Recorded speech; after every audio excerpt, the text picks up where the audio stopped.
Let's get our intros out of the way as quickly as possible. Batty.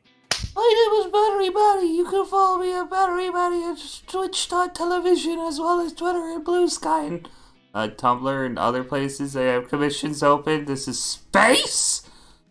I don't know of anything else. Next person. God, Whoa. that intro. Hello, I'm Hype Arbalist. You can find me at Hype Arbalist on basically any media that I'm touching, including Twitter or whatever it's called now. Twitter. Blue Sky, Twitch, YouTube. Well, actually, no, not YouTube. But anyway, I play Xander Bowen in this great series of ours. Is Dan. Oh, hey, Ninja Dance Funhouse. I play, of course, Junaramaki here in this city. I'm the channel manager and main editor here in Final Phantasma. You could also potentially find me on Twitter. I don't see that necessary because, yes, that place is sinking ship. So, hey, Blue Sky's cool. This guy is cool. Oh, Luis. Hey everyone, Luis Vasquez here, resident music producer. Right now, just released a new cover for Red Claw. It's available on YouTube as we speak. Close the Distance from Final Fantasy XIV. So if you're interested in that, just go check that or follow me on Twitter at Luis Vasquez Music and Luis Vasquez Music every single place else. Beware of the counterfeit Luis. I am the only Luis. Look for a guy scream at your face. I am the only Luis, the alpha and the omega. Our Luis screams. I was gonna rebrand, but then I thought, heck, I'm gonna assert dominance over all the other Luises. Luis is gonna roll through like Jet Li in the One. He will assume all of their power. Okay. Luis rolling through like Highlander. Alright. Hi, my name is ChibiWisdom. You can find me at ChibiWisdom over on Twitter, and you can find me at ChibiWisdom Art over on Tumblr and Blue Sky. I'm posted once on Blue Sky. I'll probably do more. I'm mostly just gonna post nothing but like Blackwing Delta art. So if you're only interested in that, cool. That's where you want to go for that. Posted once on Blue Sky. You replied to me going, June has day terrors. Yes. Anyways. I'm gonna hit this real quick and yeah.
In contrast to normal sessions, our recap will be done a little bit differently.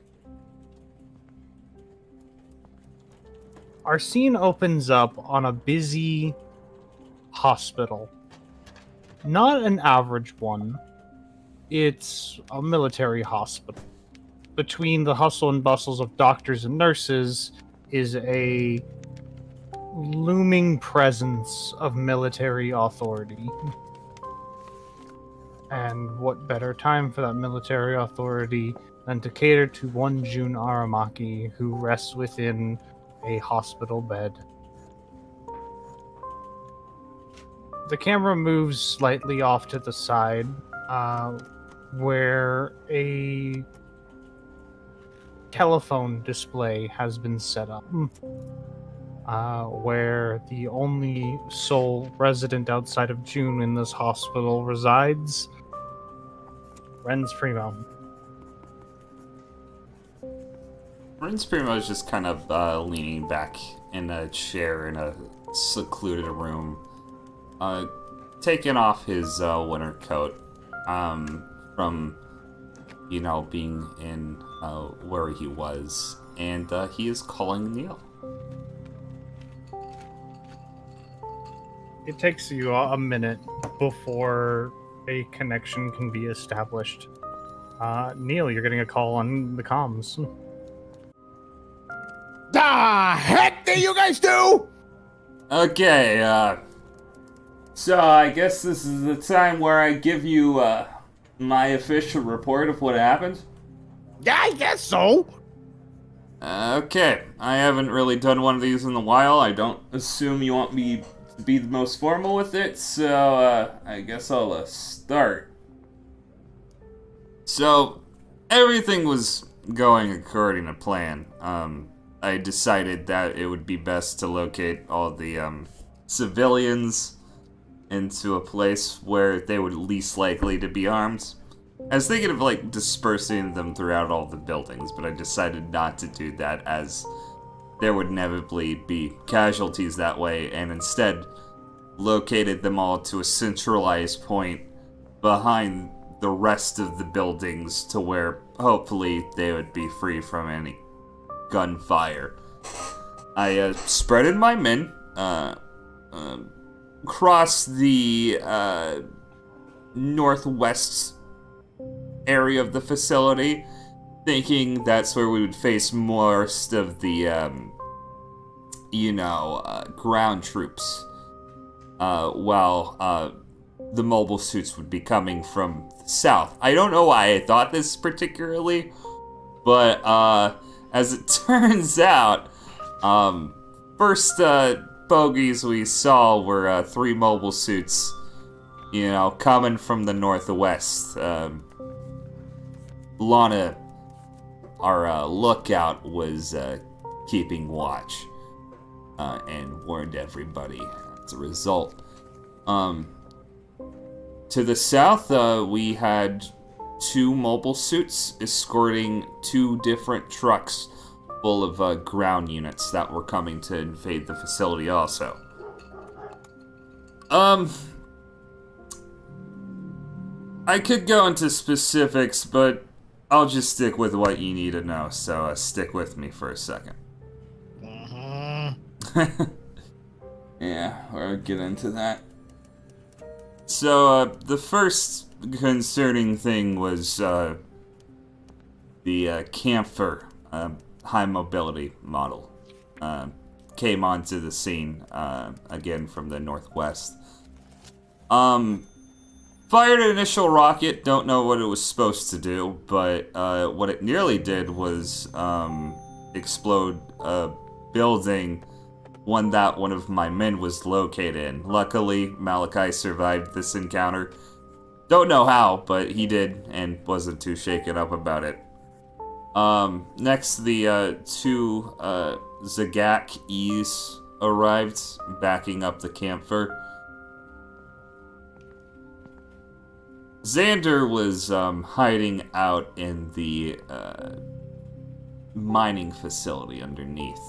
Threw a grenade at, I believe, the Camphor, or one of the 2. And June, as you know, opened fire from on top of the hill.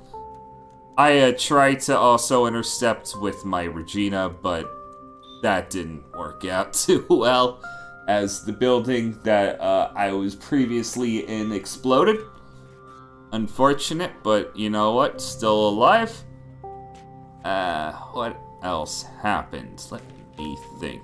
Oh yeah, on the southern end, Maeve and Heine started doing battle with the two Zagax, and from what I'm aware, that resulted in Maeve taking out two of the mobile suits, and the ground troops being taken care of by a combination of Heine and I think Xander, actually. Anyways, long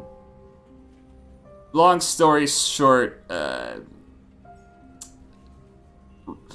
June was the most effective during the mission, all things considered. I don't really mean that in a completely positive way, but basically he was able to take out all three mobile suits, but in the process caused an avalanche. Somehow Lana was able to get out in time before it overtook her, and me, Malachi, Judao, and all of the civilians had to flee downhill and narrowly avoid the avalanche, which ended up overtaking the gun tank, and June almost dying in the process. The last thing that happened was Judao fishing June from the wreckage of the gun tank. Kid's not conscious right now, but he'll live. He's got some burns on him. I'm more concerned how psychologically he's gonna handle this. I should mention that because I didn't know what else to do at the time, and knowing what June's capable of, I gave him let's call it a sedative to suppress his new type abilities. And that's basically what happened.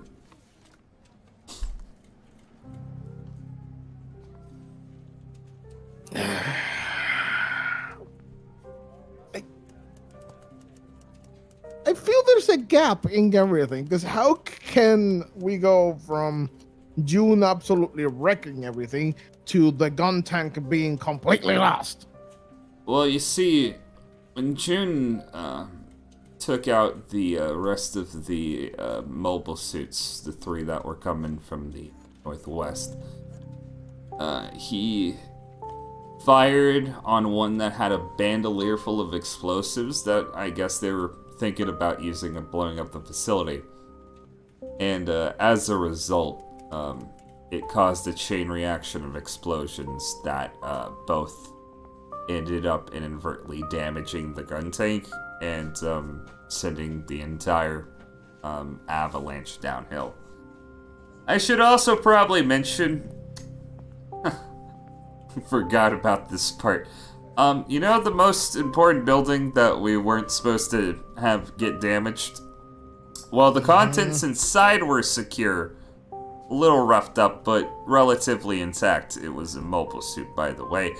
But the building itself was largely destroyed. So, they're probably going to try to dock us on that.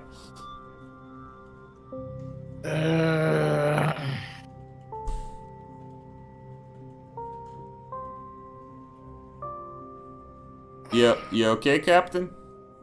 No. We lost a mobile suit. My freaking mobile suit team leader is in the hospital bed.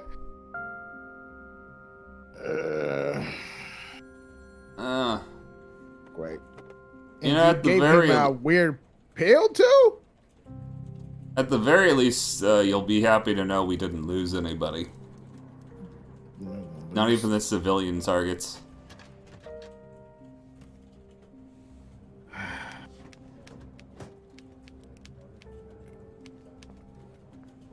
Did you get any of the secondary things? Flight data, I assumed you didn't mention it, so the building that I they think- kind of want to blow up didn't blow I think up. like Xander scanned something, and we weren't able to, you know, take care of the building that one buyer wanted us to take care of. Looking at the ship's logs, you would note, Neil, that there are 2 updates. One for some Zagok E's that had been scanned, and another for, I believe it's called the Reben Wolf Custom / Reben Wolf Destroyer. I think I got some info here.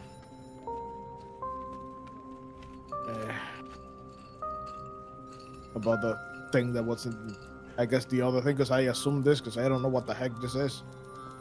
If you told me the main thing in the main building was a mobile suit. Yeah, it was some sort of experimental mobile suit. Didn't like the looks of it personally, but, you know, it's not my place to judge.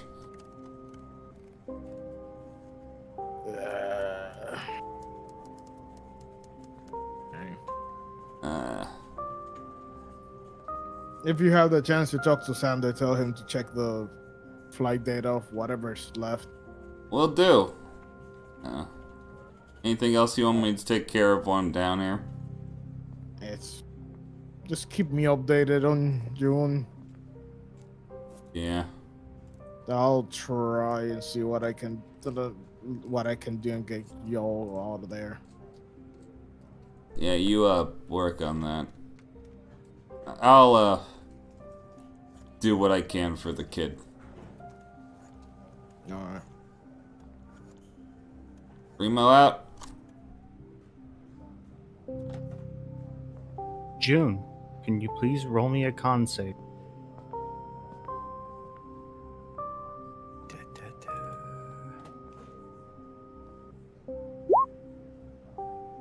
Nat 20.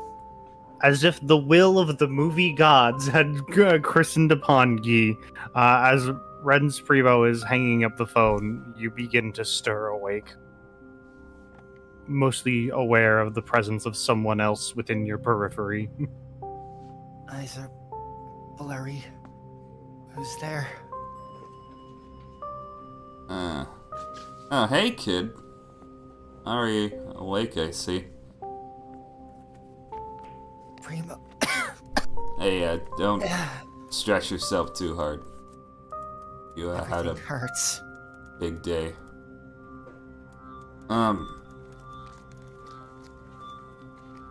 Let me pull up a chair.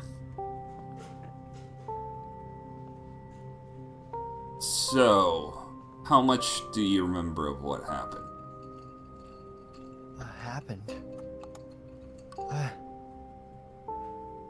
Where am I? You're in a hospital. I'm guarded by Earth Federation. I remember the commander showing up. I'm never firing at the commander. And Who's the commander? the Packer and the Camphor. Yep, you. We had You had to showed lay up down, alright. And Mr. Belwyn threw a grenade, taking him out. I remember that. Then Mr. Belwyn got shot! He's alright. Don't worry, kid. I don't remember anything after that. Okay. You're not gonna like what I have to tell you. Going on. Most... Everything sounds different. Hey. Okay. You gotta be strong. Need to focus on healing right now. During the encounter, you did a lot, and in the ensuing fire caused an avalanche. As a result, your gun tank was non-salvageable. No. No. Judao pulled you out of the burning wreckage, and you nearly died. Where's Ken? Where's Ken?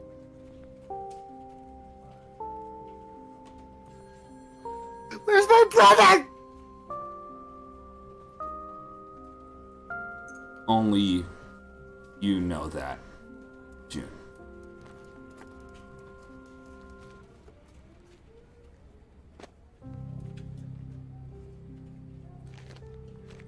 Bobby Ken didn't make it. Are you saying I'm the only one that made it? You were the only person in the cockpit. Can't be happening. You're lucky to have gone out with your life, if I'm gonna be frank with you. The fact that you're alive right now is astounding. June is forcibly trying to get out of the bed. Nope, none of that. I'm No! I'm holding him down. Can't stop me! You're gonna reopen your wounds. You need to stay in bed right now. Yeah! Stand still.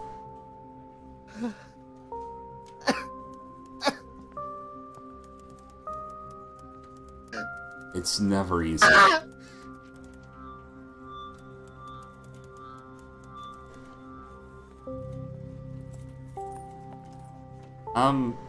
Is there any, like, nurse or orderly I can call? There is a guard who's been watching all of this, completely motionless. Hey, you gonna help me over here?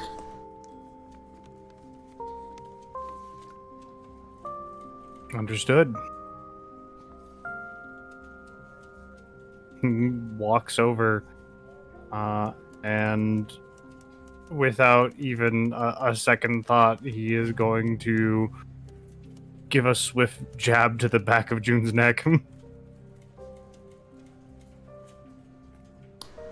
Promptly knocking him out.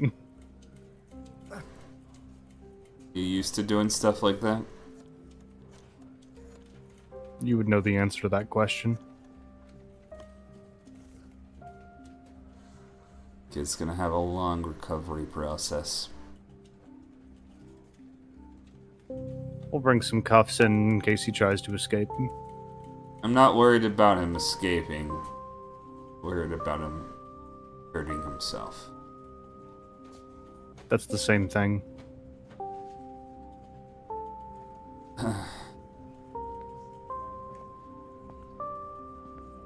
Okay. Well, if you don't mind, I'm gonna have my men down here to keep an eye on June. Is there gonna be a problem with that? Not at all. Okay. That's all I needed to hear.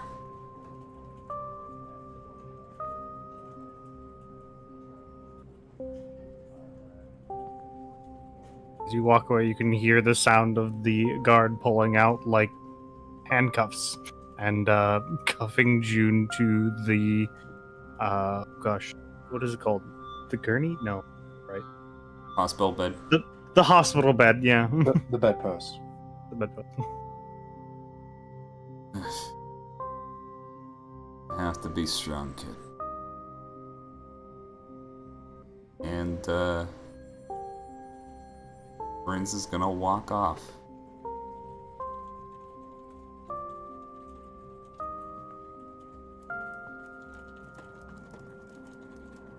We cut to a bathroom where the first and immediate noise that is heard is a violent retch.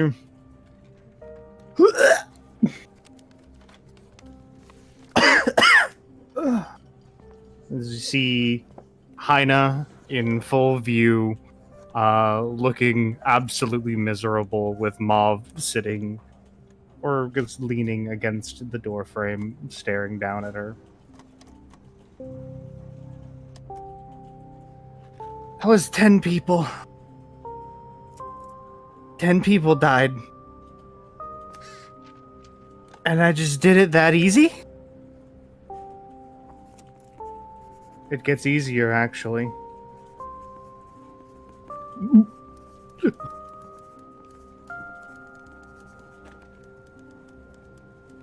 And then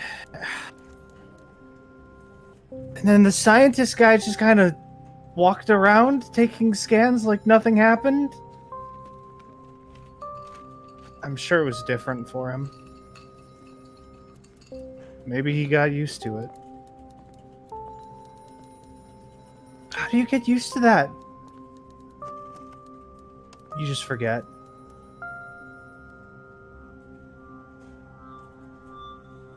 I don't want that. Maybe you should think about quitting.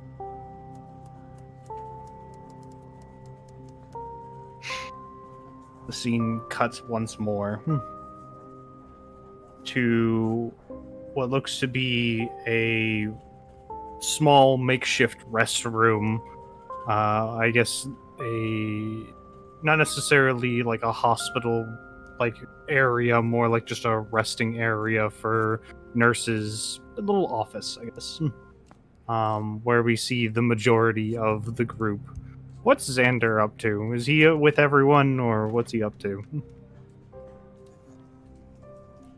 I think at this point, Xander would probably be trying to assist Lana with whatever the hell she needs for these negotiations. Lana's just sitting back in a chair, kind of just staring at the ceiling. And Xander would be there and he'd just be like, so...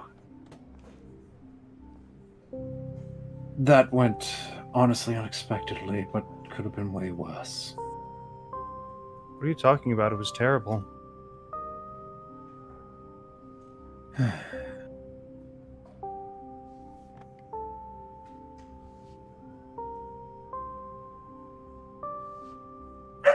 Because of our situation, we're currently sitting in a hospital where we have no connection to anyone or anything right now.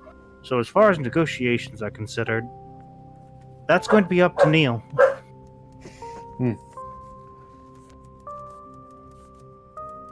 Yes. Man, this never gets easier.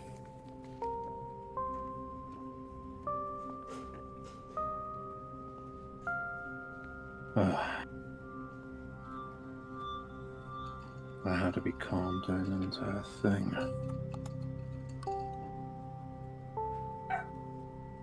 It's easy to be calm. It's difficult to remember when you need to not be. Don't I know it? Judao, you're looking worked up. Why wouldn't I be? That's fair. By this time, Renz, you would walk in. How is he?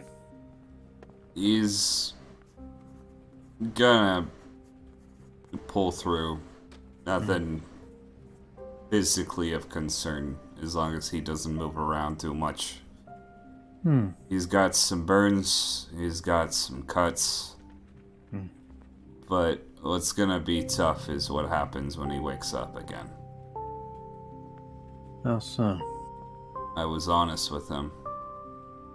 Told him that the gun tank exploded.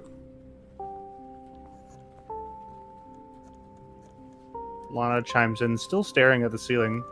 So, he lost his mobile suit.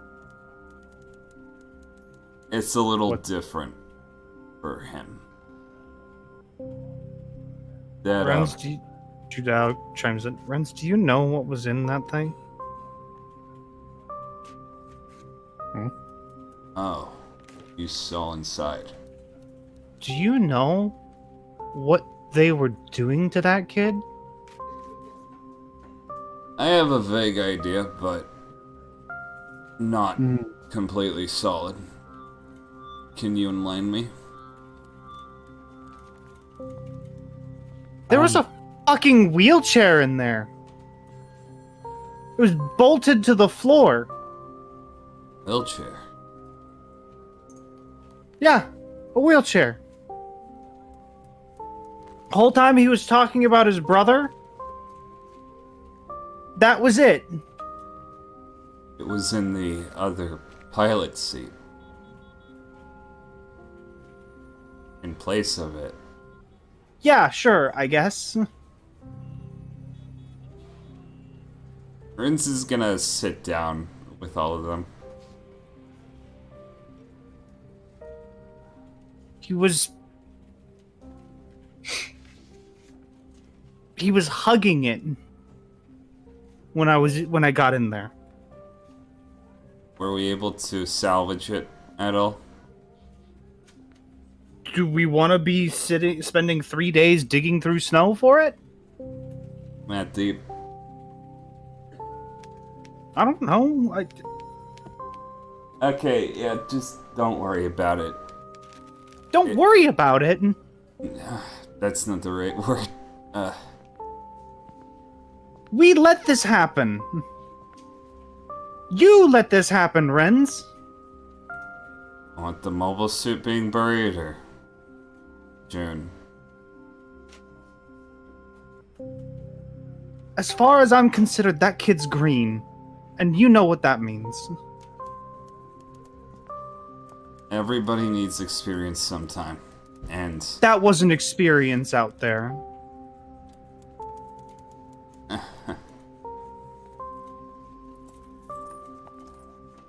look, this kid, he's gonna have to start realizing that when you command men, you take on a certain responsibility. Now, later, I'm gonna have to ask him some serious questions about that. And he's gonna have to come to a decision. And whether or not he makes the decision that I have in mind, it's gonna change the way we do things around here. Everything didn't turn out how it should have. We're lucky that no one died. And I'm partially to blame for that. And I apologize. That being said, we need to move forward from this. We're gonna have to swallow the medicine and pick ourselves back up.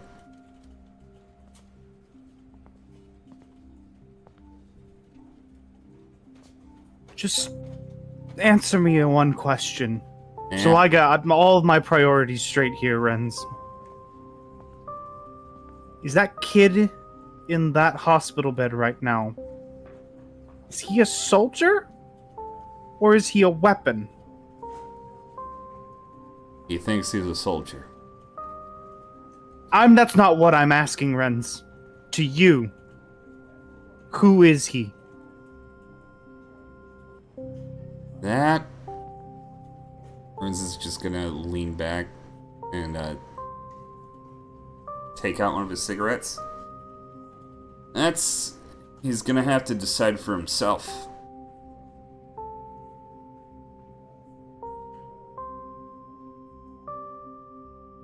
Okay, fine. What is he to you? To me, he is going to be what he chooses to be. And he can't make that decision when he's hysterical or half dead in a hospital. So what I'm gonna do is I'm going to wait until he's cohesive enough to talk to like a person. Because nobody has ever given him that opportunity before.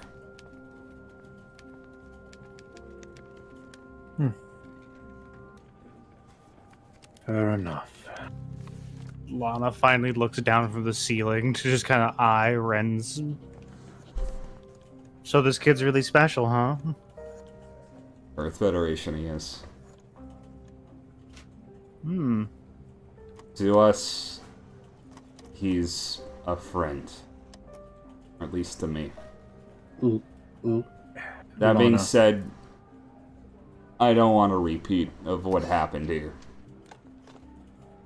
I was too foolhardy with the way I distributed you guys out in the fields, and I apologize for that.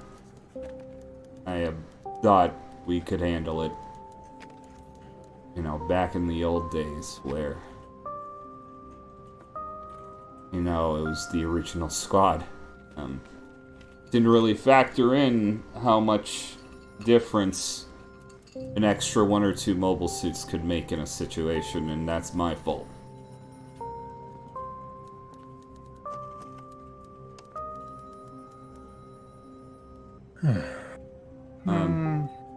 As far as I'm concerned, everybody under my command deserves some leave time.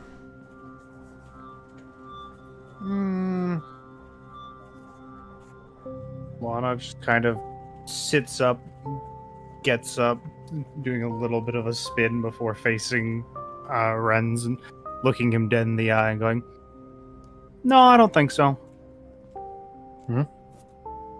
Really? I'm not gonna. You I should- did almost die, and that was kind of awful.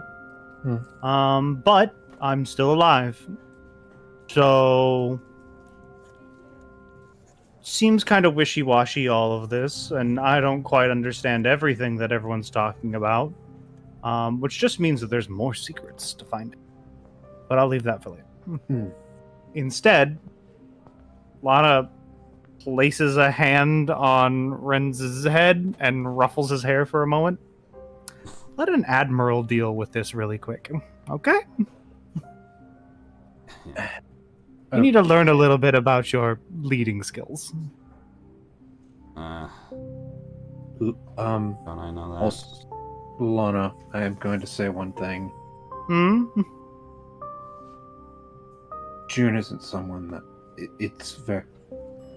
The entire situation with him is very volatile. I'll just give you that as a freebie. I know. Okay. But you see, there's a difference between me and you Earthfed. I care about people. Lana leaves.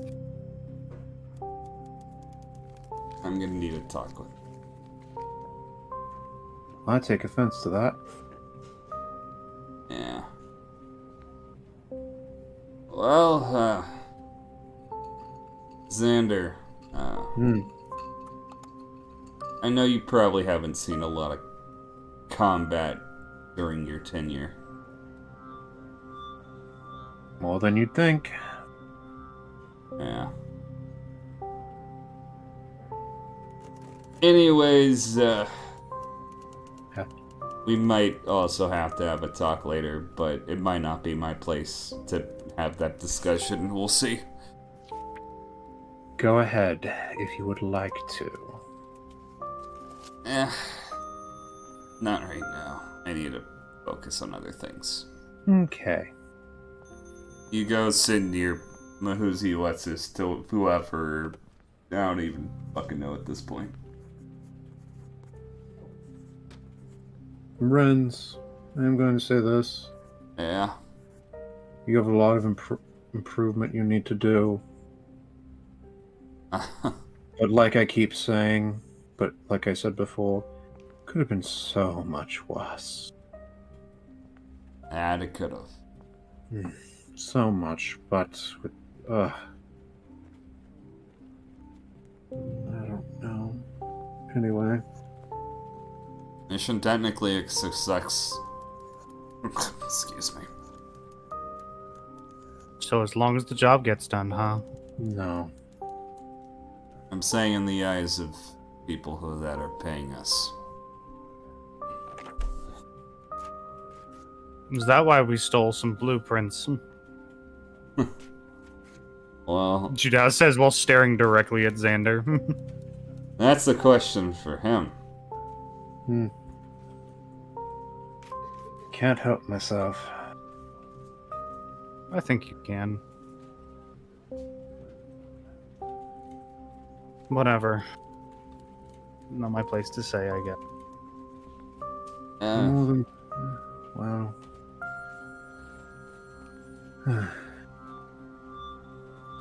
I do hope you have a good day, everyone. Mm-hmm. Don't worry, I'll fall in line like a good soldier for now.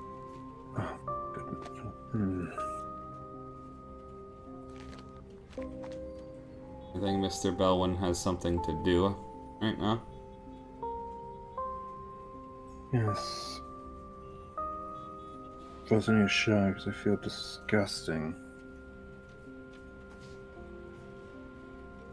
When you begin to walk out, I'm just trying to find like a hospital shower or something. Yes. Opening the door, you do like pass by Heine and Mauve who are coming back in. Immediately upon entering, Mauve just kind of like sniffs the air for a moment and goes, "Someone smell pizza?" And Heine just kind of goes, Also, he's actually going to have like a solemn look on his face.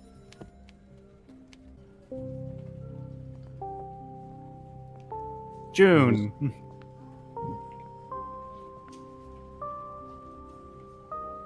While it was a quick crack to the neck for a moment, being unconscious for a brief period of time, at this point already you have already regained consciousness, though are notably cuffed to the bed. What the hell?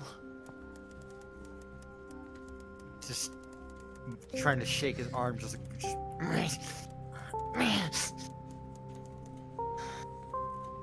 Notably, there isn't a guard in the room. And you can hear the door shut and a set of heels walking in. You can see Lana. She's not looking at you right now. She's looking around the room. still trying to free his arm, just yanking it, just motions his head over. Miss Desredon, if you have a key, please hand it over. Lana puts a finger to her lips for a moment, and she just starts walking towards, like, a light fixture. And she pulls out a small device and then crushes it between her fingers. You see, she periodically just starts moving towards different furniture, doing the exact same thing. Before eventually she kind of sighs and goes, "Okay, we're clear." What was all that? You listen to enough things through enough ears and you start to realize where those ears are.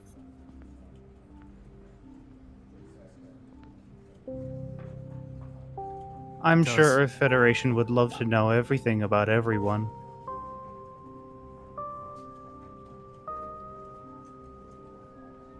Why would they spy on us? Not necessarily you, but everyone else around you. Well, they would get to know what... Ken!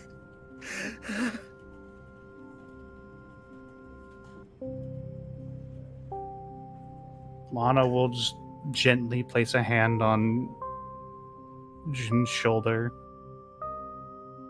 I'm sorry. Why did I let this happen?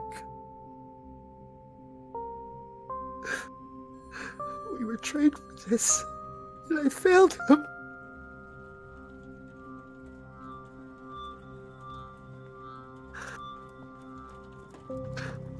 Failed my own brother. There is nothing I can say that is going to bring him back. Would you like to hear a story? Probably won't help you, but maybe it'll give you some context. Jun's not saying anything. He's still like trying to hold back tears, and he's just looking at her. Around 20 years ago, there was a man by the name of Admiral Desredon. He was the most well-known and well-respected admiral in his entire fleet. The reasons why people loved him was because, unlike everyone else, he cared about the individual. He knew them by name, he knew them by rank, he knew their favorite foods and colors. What he didn't know was how much his daughter had missed.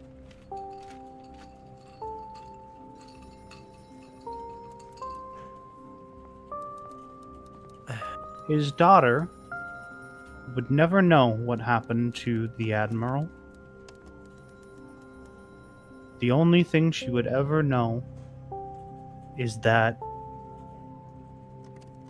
he died.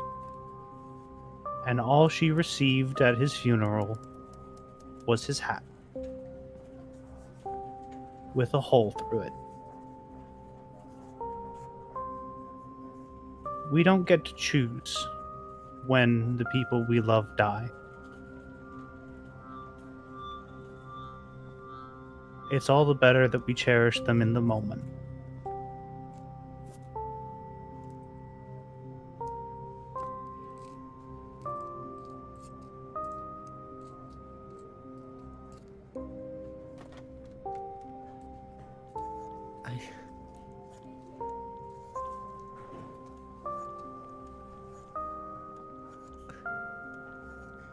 What do we do for them afterwards? We remember. And we spread their story.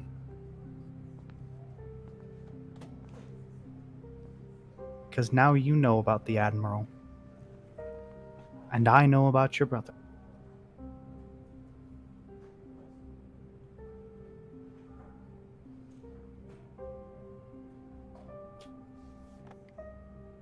We try our hardest to make sure that we do things that wouldn't make them sad.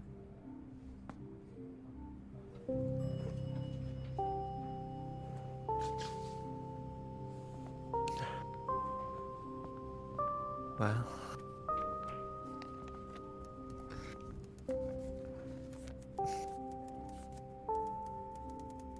then I suppose I should take Mr. Primo's advice at the moment. And what's that? Heal. Sounds like a good start. And then he looks directly back at her, like, but then they pay.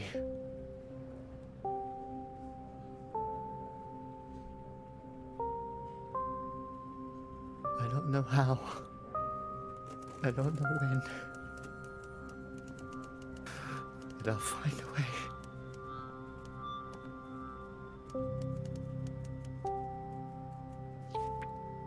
Just know that there will be people with you.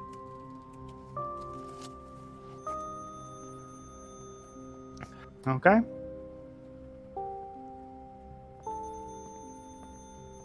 Yes.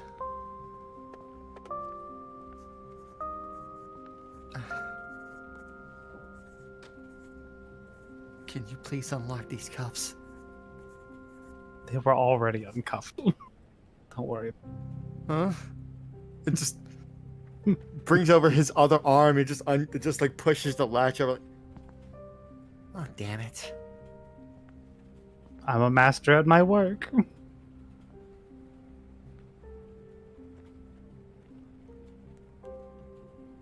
To at least hit the guy who hit me.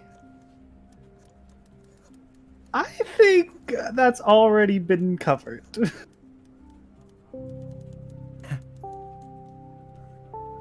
I don't have a thought before I should probably leave. But I'll let you know that I apologize for getting on the wrong note, I guess, with you.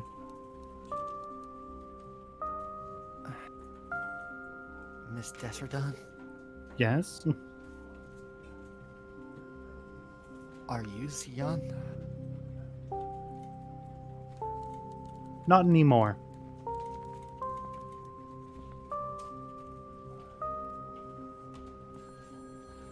But you were? People change. Admirals die.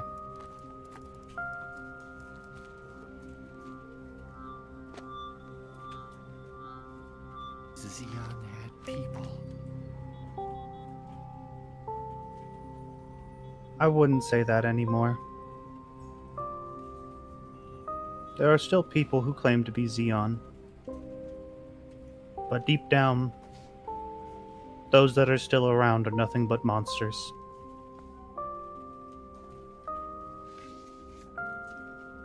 Understood.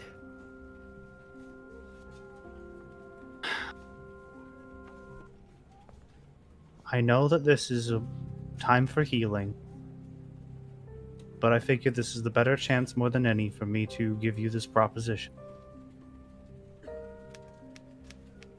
If things continue as they're going to continue, you're going to be doing things for Earth Federation that you might not like. I recommend you all become mercenaries, so that way you can do the right thing instead.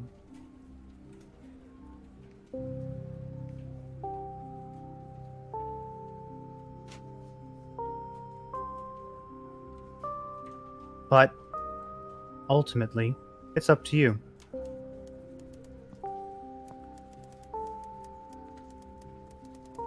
I'm starting to get the picture that there's a lot I don't know.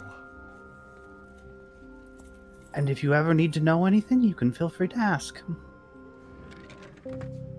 My door will always be open. It's just sometimes it might be a little hard to find. Thank you. Of course. Now I really should be going. That guard might be waking up any second now, and I don't want to be here when he shows up.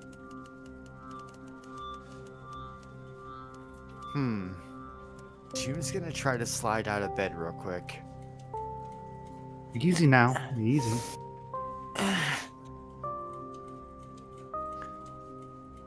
Just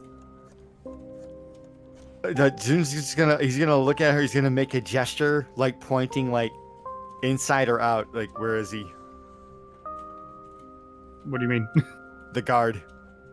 Oh, he's outside. June's gonna try to hobble to the door. Open it. Look down and see the unconscious guard. Oh yeah, very unconscious. His helmet's also twisted around, so that way even when he wakes up, he'll see nothing but darkness.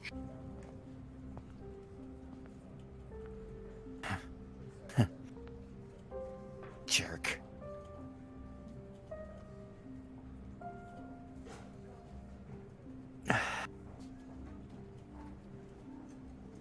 And if you turn around, Lana is no longer there, with the window open. A light breeze coming through. He's gonna have a slight smile to himself, and then it's gonna fade just as quick as he closes the door and goes back to the bed.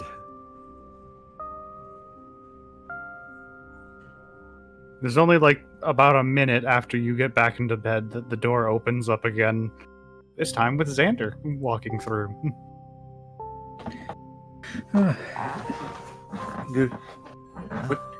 Good morning, June. Mr. Bellman, are you okay? I'm fine. A little shaken, but I'm fine.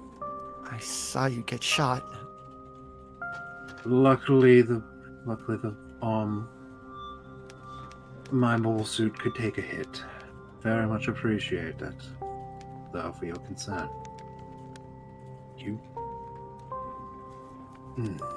You pushed your machine quite well. I don't remember any of it. I don't remember anything after you got shot. You helped us quite a bit, June, and I just want to say thank you so very much. It's not me you should thank. I will also thank Ken as well.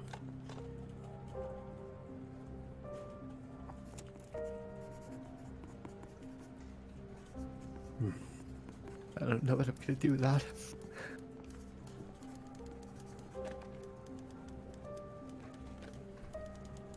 I've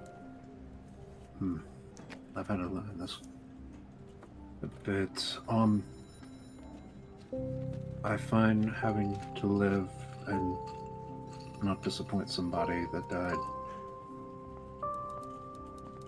by living the best you can, doing what you think is right. At least that's what I've been told in my life.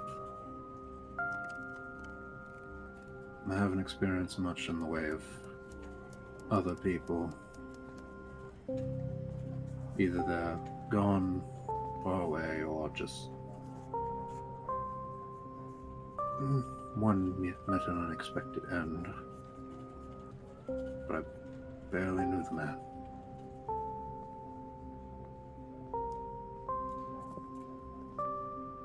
But,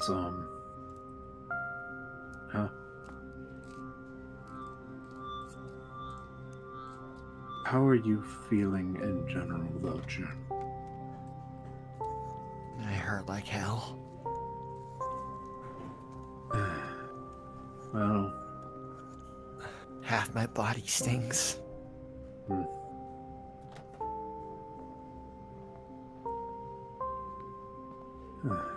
Is there anything to get you?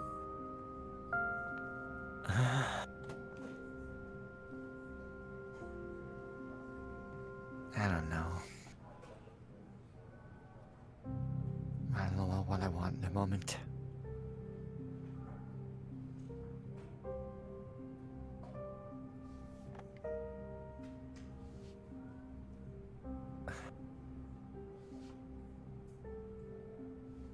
So, Is the gun tank really lost?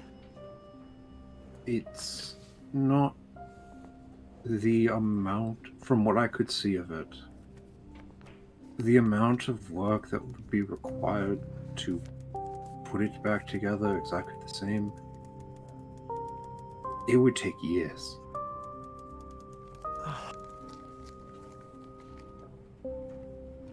Months, if not years, let me rephrase that. It's varying degrees of damage. Oh, wait a minute. Wait a minute. Since it... Wait, how are Miss Rudiger and Miss Krylung? They're good. A little shaken. I think all of us are.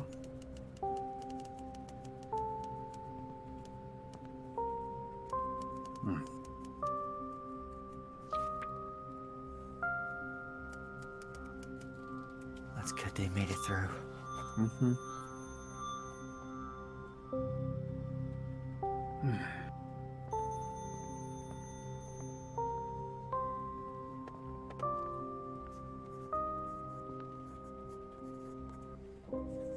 You know what? There is something I could use. Hmm. Painkillers. Fair enough. My head is killing me. I'll go get a nurse. Preferably be not the guy outside. As you begin to leave, the door swings open to show a very frantic guard. As he looks both ways, looks like towards June's area to see the window, and he just kind of like, not runs, but jogs over, looks out the window. Where did they go? Who? Never mind. Never mind. Sir, are you okay? You seem like you slipped and fell or something. I'm fine. Fine. Maybe you should go ahead and take some time off. Not a terrible idea. Okay. Yeah. At doing that, Xander would actually like have his back towards June and just like have a thumbs up behind his back.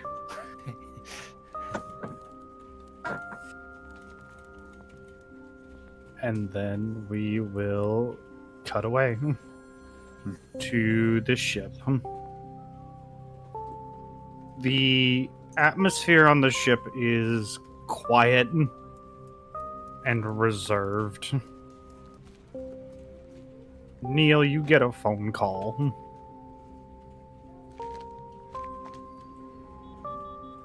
I pick it up, I guess. Captain Neil here. Hello there, Mr. Neal. This is a representative of the current mission that you were helming.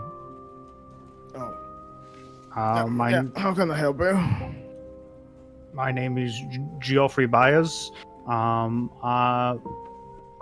We're here to renegotiate some of the terms and payment. Right. The conditions of the mission were successful, so the base 50,000 we are more than happy to pay for. However, the extracurricular activities and the token associated pricings are currently pending investigation to determine whether or not the funds that you shall be receiving are fair. I am aware that you as the captain may be the one solely responsible with the negotiations of these prices. Is that correct? For the most part, yes. Understood. In which case, then, would you care to explain why we have recent information that one of the buildings that was housing a special project of ours, the information has currently been downloaded by one of your associates? I assume you're talking about the mobile suit.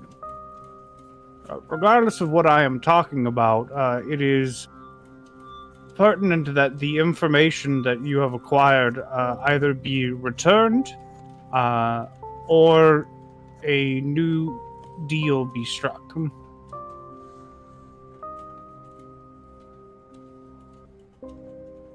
I think we can find a deal. See what's both benefits our parties. Understood.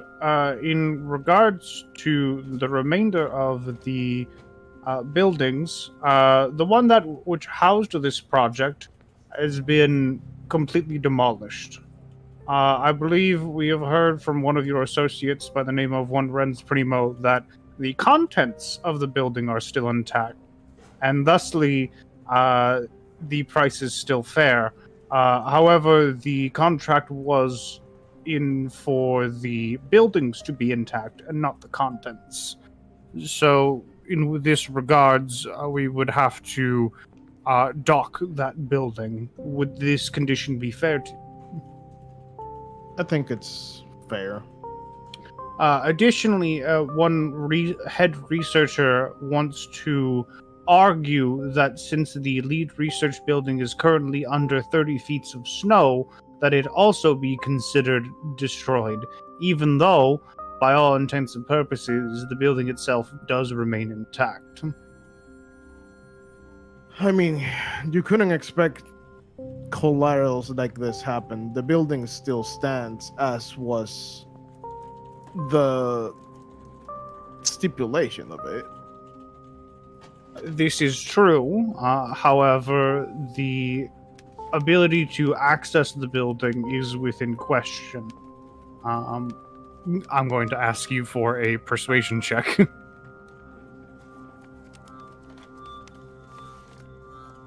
Got 10. We are willing to concede that while the building is still intact, the fact of the matter is that it is currently non-accessible. Thusly, it is incapable of confirming nor denying the contents or the capabilities of said building. So, we would be willing to give you half of the price on the building. That is understandable. How would you feel if we provide assistance in providing access to the building? If you can provide enough equipment to facilitate the recovery of the building, thus proving its condition, then we would be more than happy to pay the full price. Though we're under this condition, no labor costs would be necessary on our parts. Yeah, that is understandable. I'll see what I can do, because I think with the personnel that is down there, we can assist in cleaning up the area so it's accessible.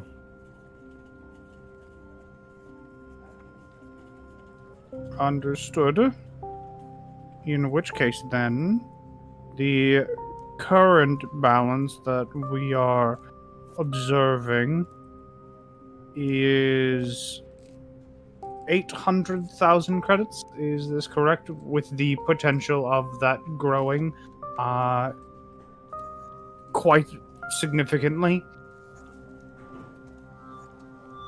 to, I believe it would be 1.5 million and an additional 50,000. Is this correct? If this building is recovered within a stipulated period of days with the assistance of your crew. Chibi, you're gonna need to help me with the math, because I don't know how we got there. 500k plus 500k plus 50k. Oh wait, no, you're right. Never mind. Yeah, what's the 500 per? It's that per building. Per building, yeah. And the 50? That was for the base cost of the mission. Okay. Okay.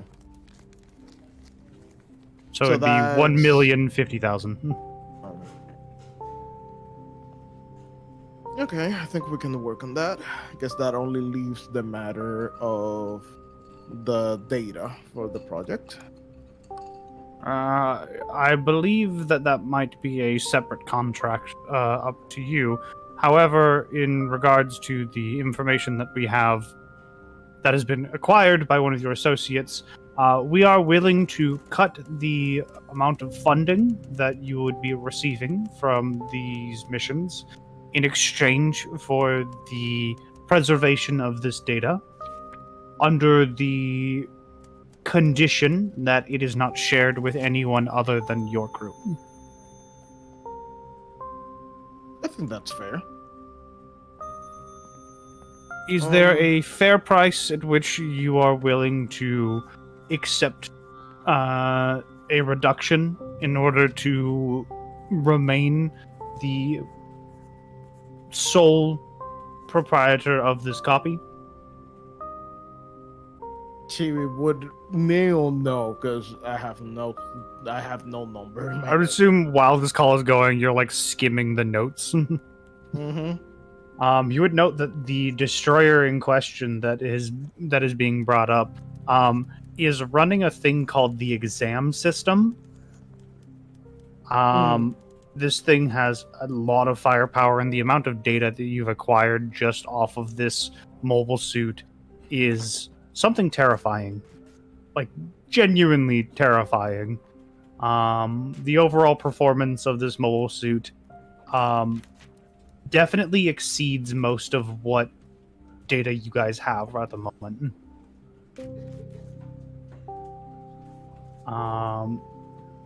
You know, mobile suits, this thing kind of outpaces the wound wart right now. In like every way. How about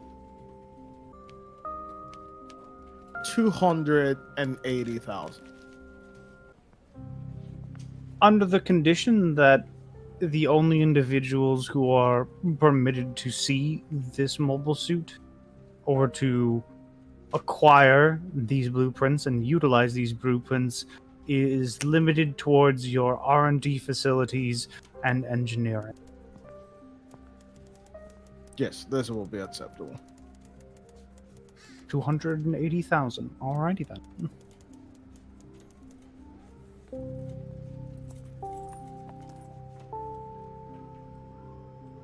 That would be totaling your balance out to 770,000 for this whole job. Is that acceptable? Yes. Understood. I will send the contract your way. Pleasure doing business with you. Same. Cuts out.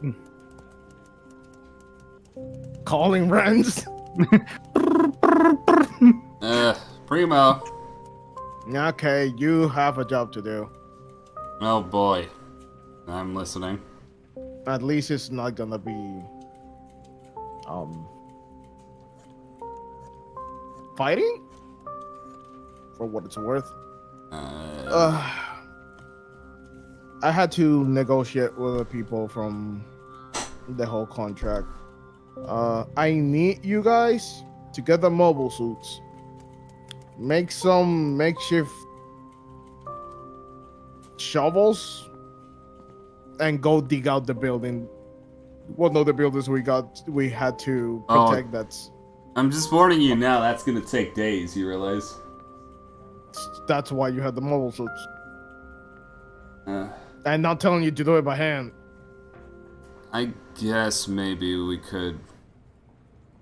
Wait a second. Do they just need access to the buildings? Yeah, they just need access to the building. It's not dig out the whole building, it's just access. Now, listen. What if we expedite the process by trying to make tunnels instead in the snow? Maybe with like giant metal pipes or something like that. I mean, if you can figure out how to do it with what you have. I think it would be quicker than digging the entire facility out and actually don't just dig out the entrance. You don't need to dig out. They just need to get in, make sure everything's okay, and we're good. Okay, well that's less of a headache than digging out the entire building. So technically you have two plans. You either dig out the entrance with the mobile suits, or you make the tunnels. I think digging is easier because mobile suits, but... we'll see what we can do. Let me know if you need anything from up here. Okay, you just focus on any other trade things and trying to get us back up. I'll take care of everything down here. Yep. Okay. See you, Captain. I know how the hell are we gonna do this?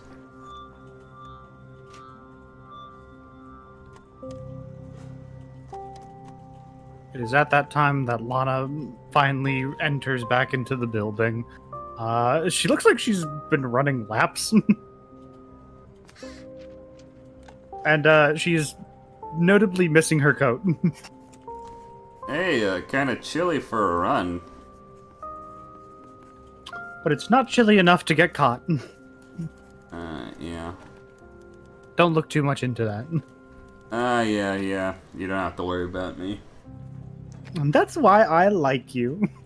You're really good at running, aren't you? I'm really good at a lot of things, Mr. Primo. Yeah. So I think I owe you a bit of an overdue apology. Oh, and for what? Well, we don't have to get into specifics. Judao kind of like looks over at you, Renz. No, please. I'm sorry I haven't been the most trusting individual during this entire experience. I still have things to work out in my own weird head, but you did good work. Even if things didn't turn out as planned, you proved your loyalty. And I'm sorry I was a bit of a dick earlier. Well, you are currently being a bit of a buzzkill. But I suppose I'll accept. Oh, thank God. That must have been very hard for you. I really was. I cannot express to you how, like, difficult that was. Mm-hmm. Oh, by the way, I have a little gift for you. Eh.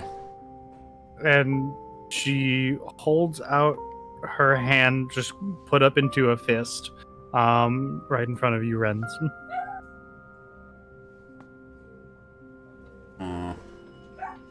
Go on, put out your hand.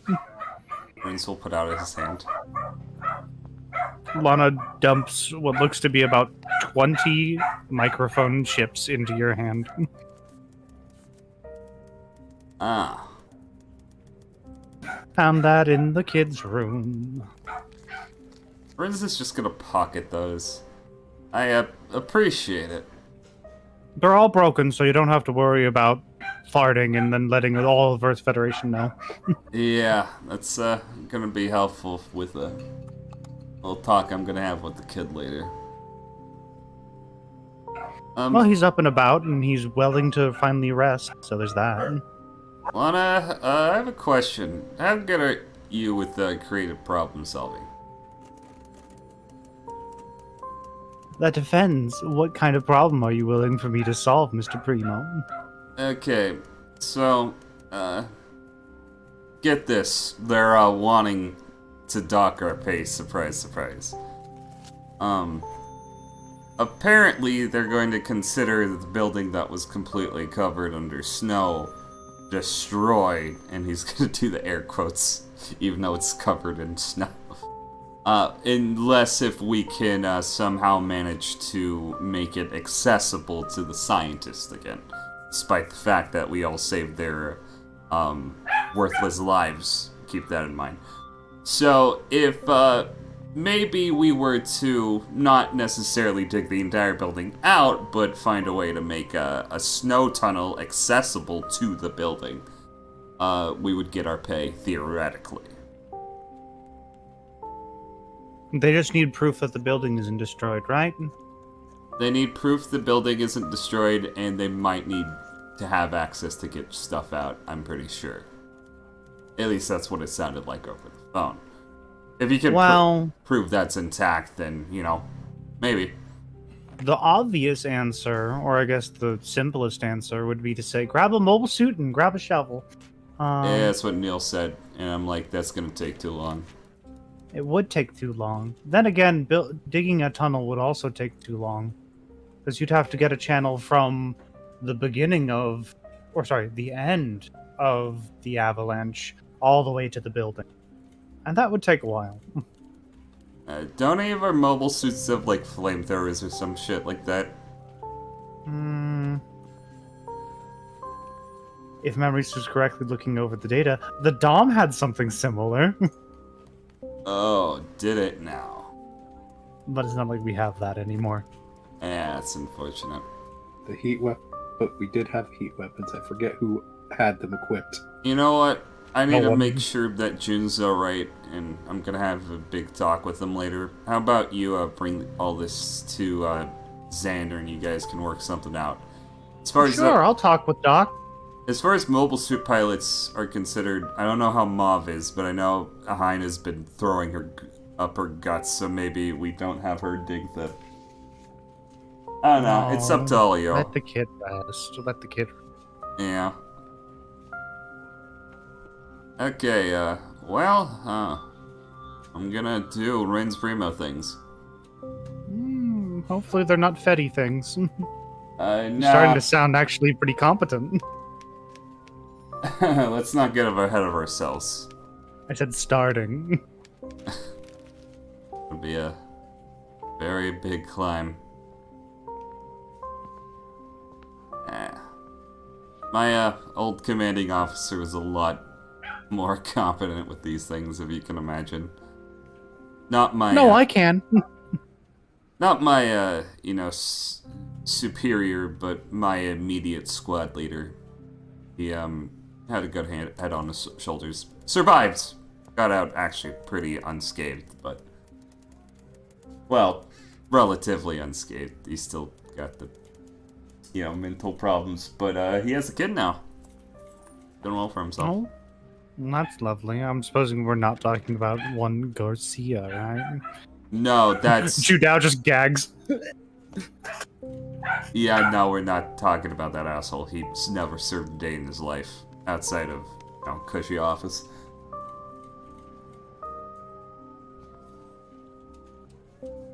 Okay, well, I'm off. Thanks, Lana.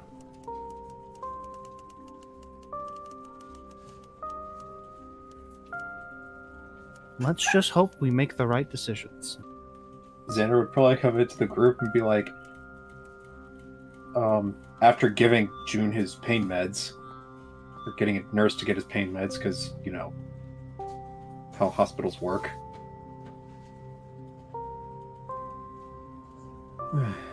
He would go down to, like, the common area, well, where everyone is, like, so, what's going on?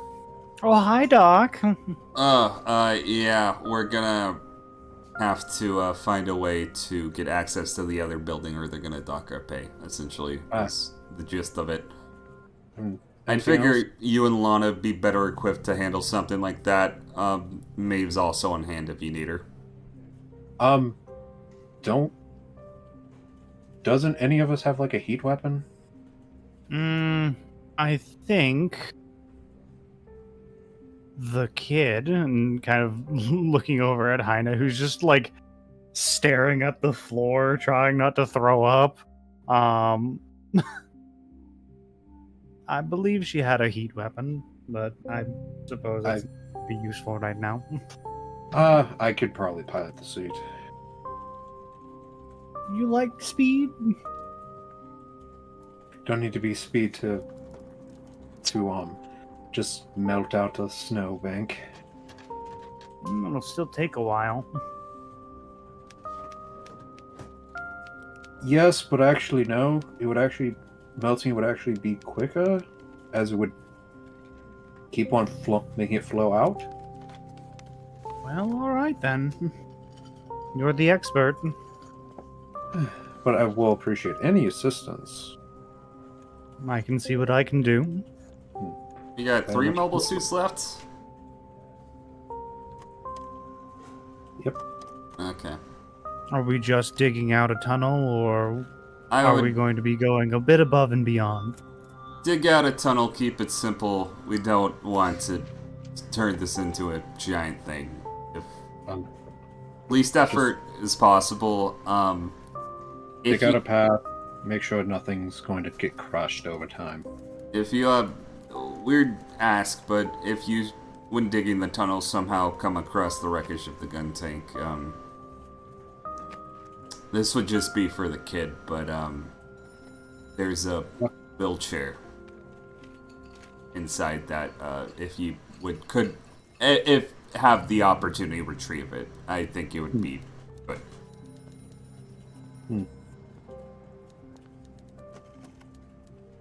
I'll make that my priority. Okay. Xander, I trust you with this, right? Yes. Though hopefully, what's happened, I do want to say to everyone, thank you for everything. No, it's been a very difficult past, honestly, 48 hours. I do very much appreciate you all being here.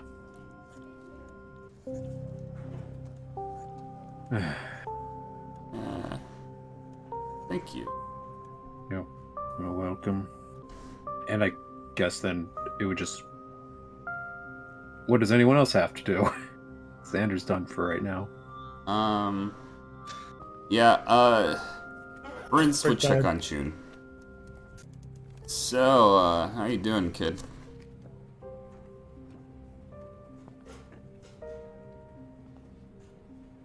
I don't know. That's fair.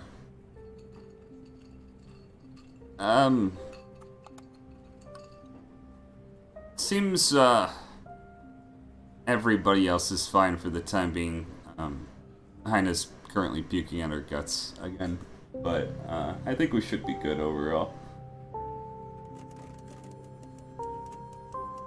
Does, it still hurt? Mr. Belwyn got a nurse to bring me pain meds. That's good. Hey, just realized something.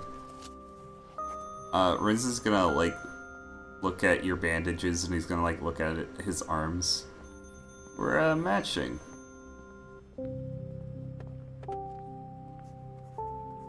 Oh, I didn't even notice.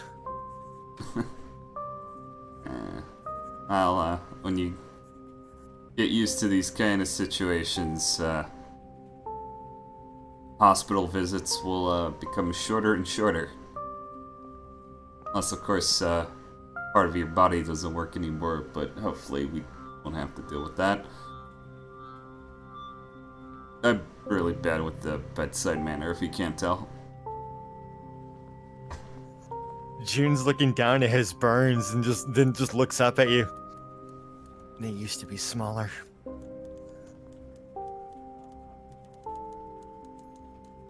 You know how I got mine?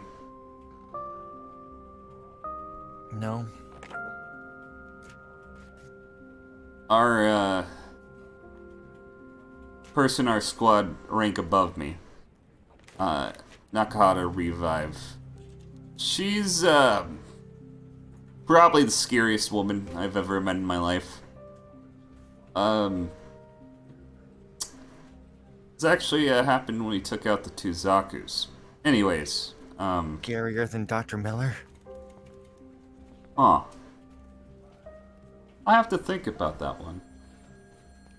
Anyways. Crazy woman takes on a Zaku, climbs up the goddamn thing, pries open the lid, takes out the pilot inside. What occurs next, Zaku explodes, wreckage everywhere. She's basically as good as dead, right? But, you know, when you're in that kind of situation, you don't want to believe that. I went in after her. And she survived miraculously. Has a couple of limbs that aren't real now. But she's managed, all things considered. She has a kid now. And every time I make a dumb decision, I think about that. And I think about how that kid wouldn't be here if I didn't scorch my arms.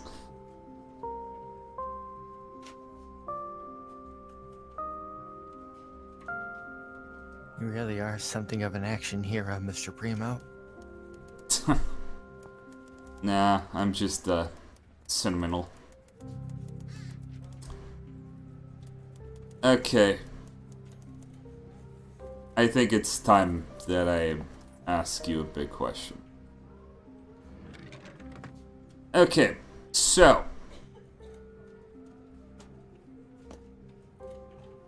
Do you know any of what occurred during the mission? Other than when you blacked out? Only what I told you. What you did today was both the most effective and fearsome display I've ever seen put on by a mobile suit personally. I've had a lot of experience during the 1-year war, both encountering, fleeing from, and taking head-on mobile suits, but what you did today was truly a frightening experience, if I'm gonna be honest. essentially what happened is you were able to finish off the mobile suit that Mr. Belwin attacked, and the other two. And in the process, you caused a chain reaction that caused the avalanche that took out most of the facility. And in the process, me, everybody in my squad, and all of the scientists almost got trapped in over 100 feet of snow. Effective, but frightening. Luckily, we were able to get everybody out in time, but we got lucky, if I'm going to be honest with you. Do you understand where I'm going with this?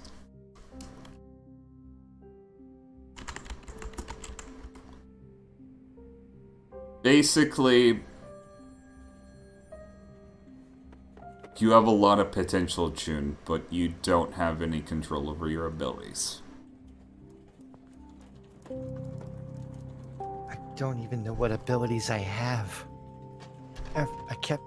Ever since we got told this whole new type whatever, I don't know what that means.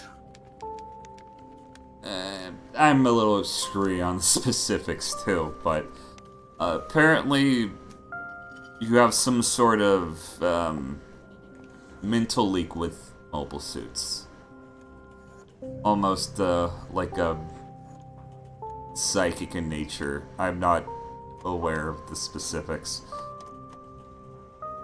Apparently, half the people on board our ship are new types, which, you know, the fact that that happened is weird in and of itself, but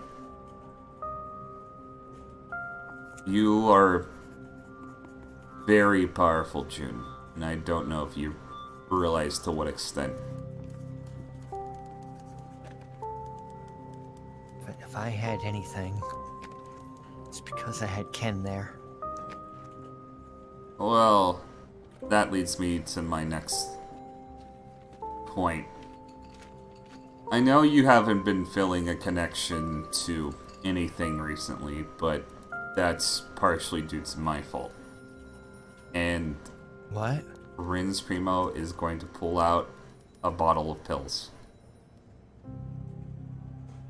I didn't know how you would react in this situation after the avalanche, and considering that the previous times that you've had emotional difficulties, you nearly have caused massive amounts of collateral damage, I decided to give you one of these pills. These specifically were made to suppress my own artificial new type abilities. And Miller floated the idea around to me that maybe I should start sharing them with you.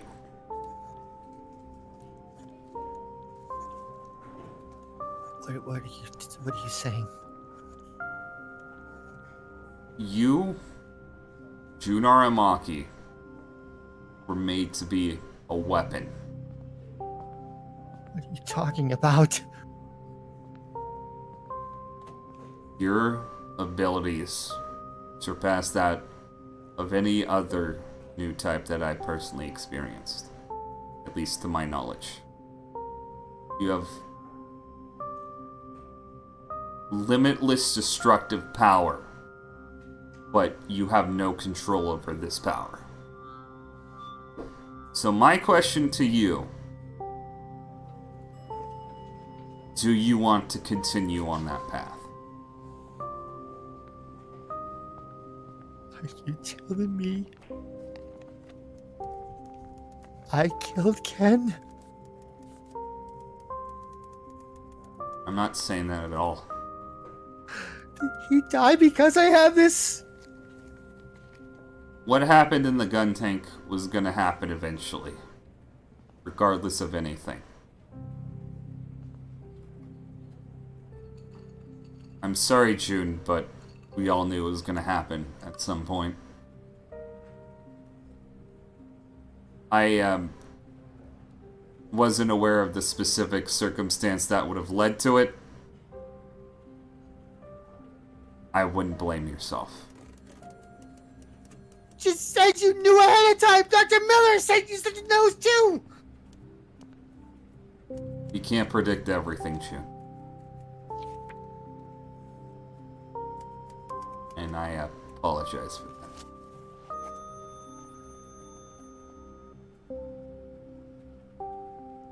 June, do you want to continue being the most powerful destructive thing on the battlefield? Or would you rather go for my second option? Call it. I don't feel safe having my men out there with a highly destructive mobile suit that could go berserk at any time without a pilot having a handle on themselves. Now, while my men probably don't feel like it, if it wasn't for us on the ground today, a whole lot of people would have died as a result. If you want to go forward and do things smart and do missions that will save people, I would suggest you start taking the pills.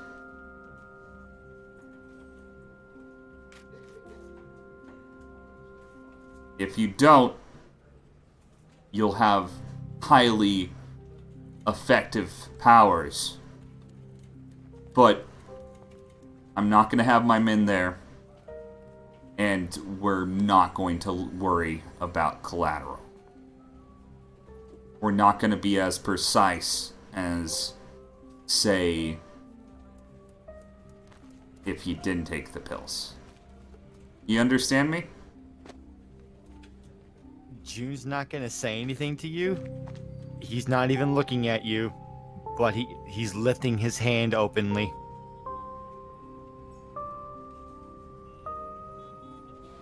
Okay. I don't want to be a monster.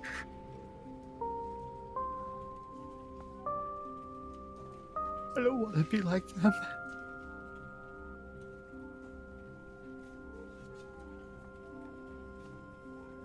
Just needed to hear you say it.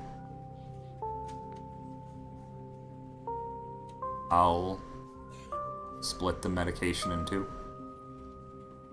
Half the pills going to June, half going to Renz.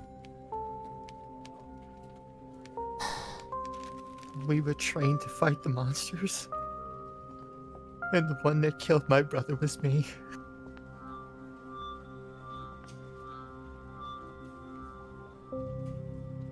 You talking about our mission, or are you talking about something else? Please go.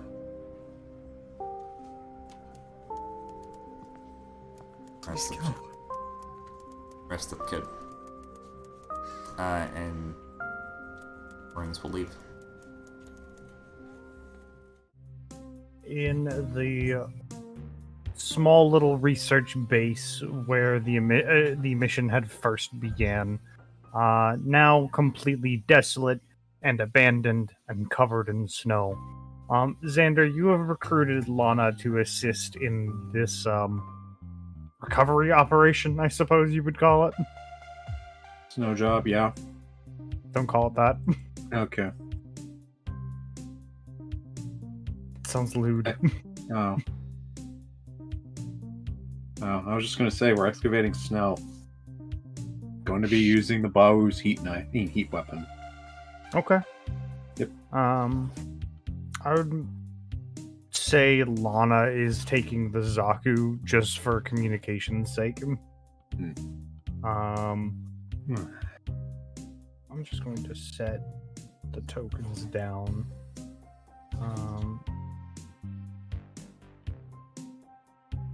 Bawu token, where did you go? Did you come from Cotton Joe? Go. You have control over the token now. But it's quiet. Somewhat unnervingly quiet. You are well aware just from managing with the snow as is, this isn't going to be a short and easy job. This is going to be time consuming. With your base intelligence, you would know that if you just dug straight down, then that would mean that the snow could collapse and cause problems. And obviously problems are not what we're trying to do here. That's why I was trying to make it to melt a bit. To kind of like make a divot out. So, current acting commander, what's the plan here? Well, I was assuming that we would actually just try and make a divot out so that then people could actually go into the building. Are we going to be following a path from the original road, or are we just going to make a straight dodgy road up to the building? I would honestly say best just do a straight line, if possible. Basically from here to here. Because I'm assuming that's where the entrance is, correct?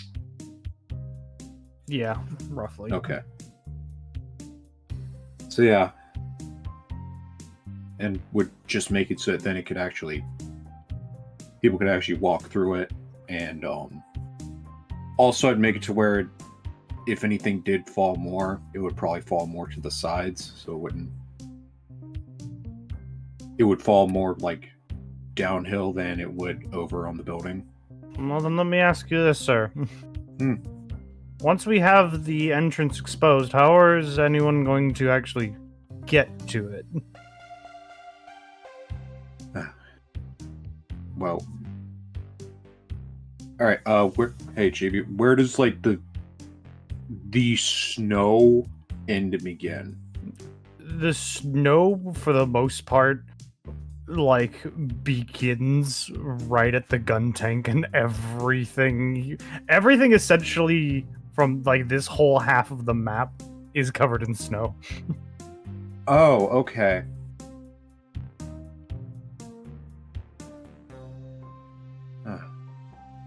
Well, probably gonna have to actually just excavate up through the road then, because yeah, that's not gonna cut it.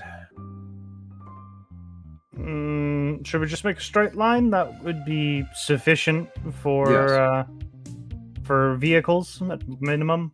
Yes. I'm gonna have to go through. One second. Can't go get the line tool.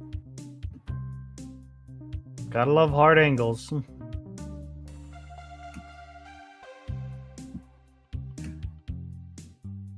Like here. Oh, that's not correct. Here to here. That heat lance is really going to be the best thing we have, huh? Potentially I wouldn't. I mean, honestly, just using the Zaku's hands honestly will help as well. Anything? Actually, we could probably use any. Do you have any shields? Most of the shields got blown up during combat, sir.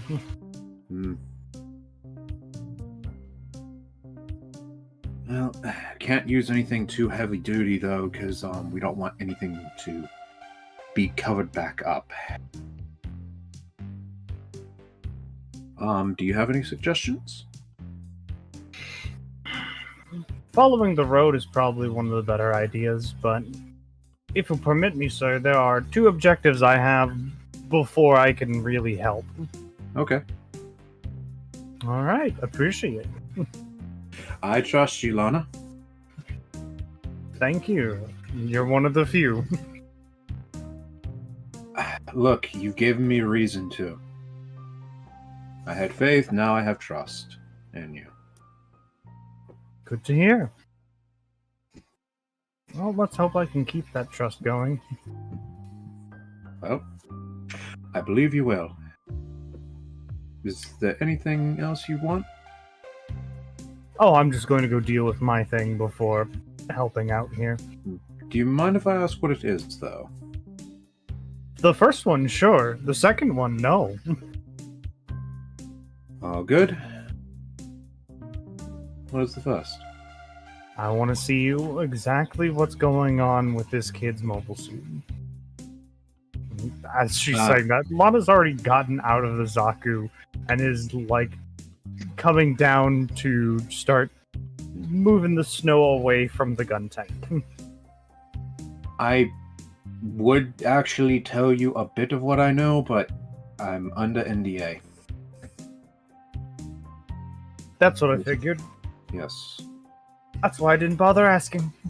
Yes, but I at least wanted to confirm if you were. Mr. Belwyn, Mm-hmm. I've read everyone's file on the ship. You should be well aware that June's is the only one that I don't have access to. Yes. And that makes me curious. Well. Yes. Though, one thing that isn't under NDA is,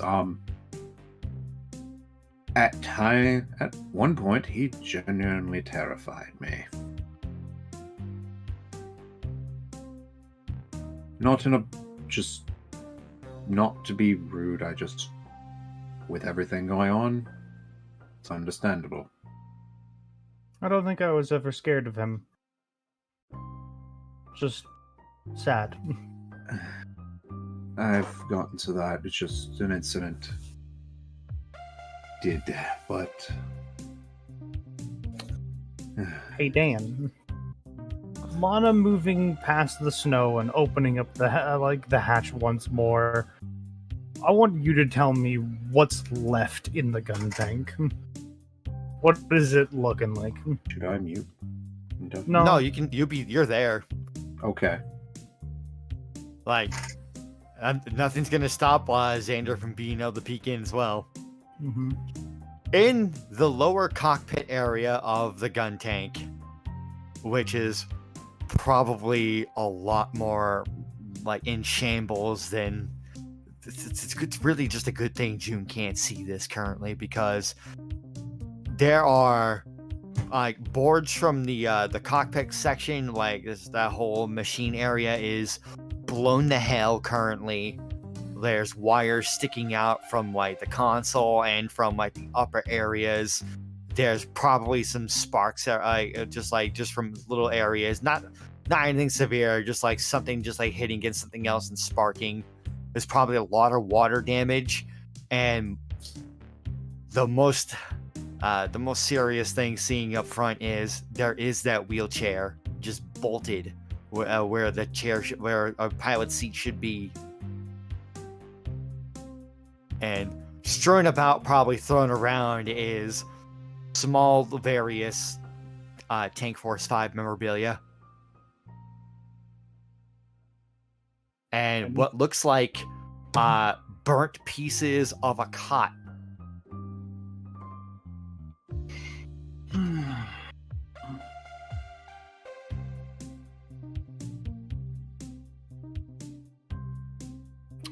Lana's gonna kind of just chime in over the comms. Mr. Belwyn, I have a question for you. Yes. Do you have any bolt cutters? Or do you have a toolkit, actually? Yes, I do. Oh, look at you, a proper engineer. Look, sometimes you gotta get down. You gotta do what you can with mechanical stuff. I barely ever have any... Anyway. Do you mind if I borrow them? Yep, here you go. Thank you very much. Yep. I'm going to get to work actually unbolting the wheelchair. If you need any help, just let me know. Probably best that you don't. Fair enough.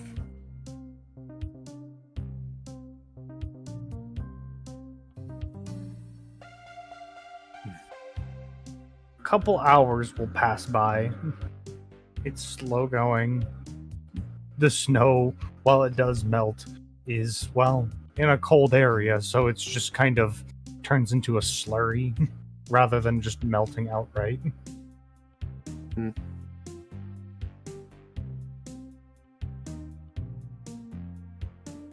But you are making some headway. You can definitely tell this is going to be like a several-day job. Can you draw out specifically the path that you want to take? Okay, 1 moment. I'm guessing you're using the heat lance for this. Yes, and probably using. Assuming this thing is equipped with some sort of like. He would also be using like the other hand to kind of like dig out other patches as well. To kind of make it sure that any like ice would kind of like. There wouldn't be as much ice. Right. Like to slip. Like regardless of. With this path in mind, yeah, you can probably get to it within like the next day or so. Yeah. But after a couple hours, Lana, now back within the Zaku, does approach. All right, everything's done on my end, at least for that first part. Acting Commander, may I make a request? Yes, yes. Can I borrow that heat lance of yours for a moment? Yep. Hey, Chibi, out of character, would it actually be able to be powered, or is there like a hookup or anything? Yeah, you can hand it off if that's what you're wondering. Yeah, it's just how weird Gundam's tech stuff is. So there is actually a technical answer, but no one needs to know that. It's just okay. Yep, here you go.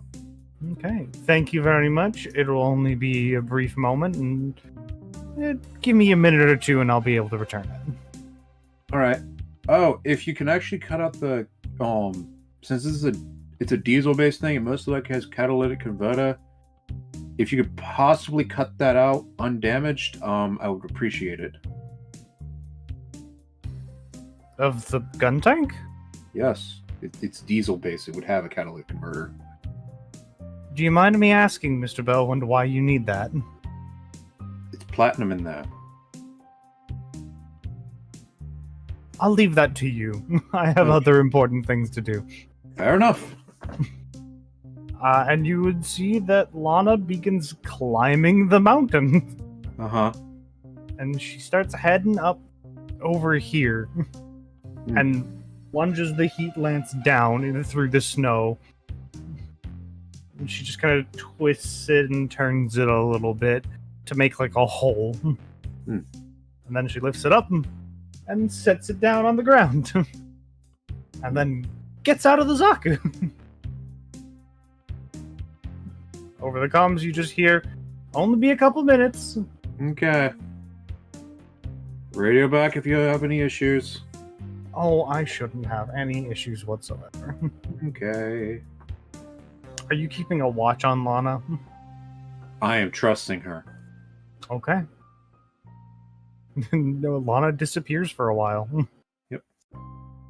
I need to make a quick roll here. Just a D100. Shouldn't be worried about it whatsoever.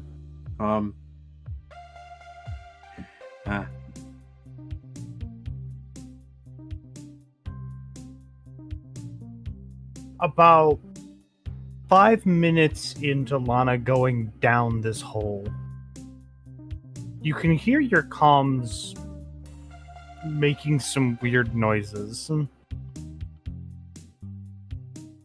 Okay. Lana?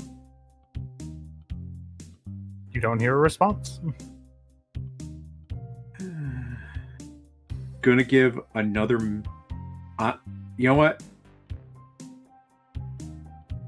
I'm just going to kind of like... I'm gonna get closer. Just fly up there. Yeah, just... give me a quick perception check. Okay.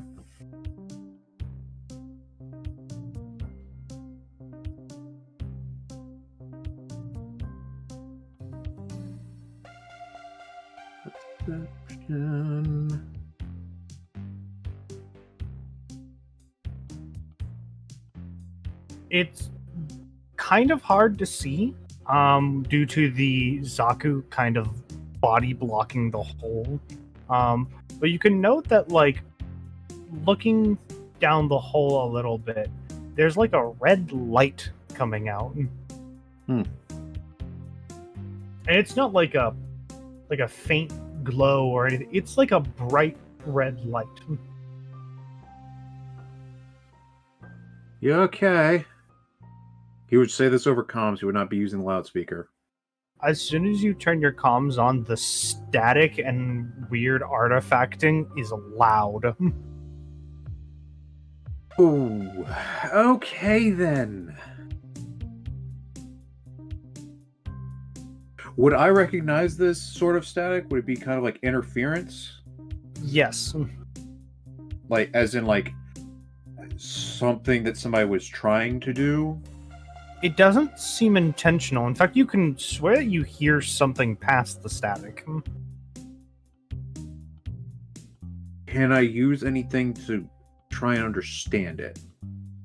You can try to modify your comms to try and grab a hold of whatever you're hearing. Yes. Quick tech check. Arcana? Damn it. You can't seem to grab a hold on this connection whatsoever. It just kind of bleeds back into the background of the noise. Okay,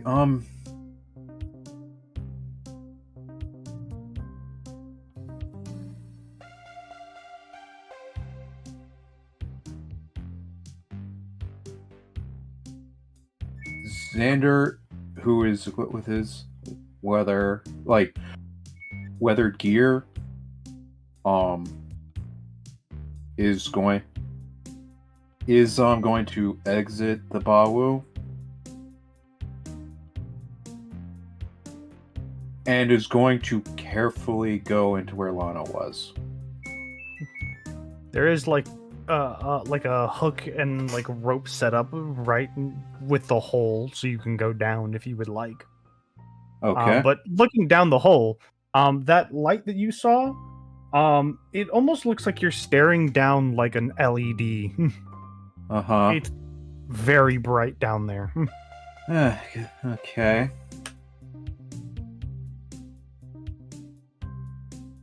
And if you are still having your comms on, that the closer you get to this hole, the louder and more chaotic it sounds.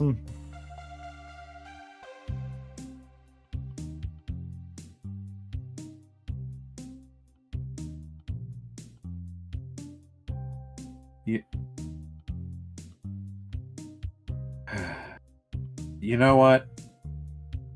She isn't back in like 5 minutes. He's going to go down, but he's going to go back into the Bawu.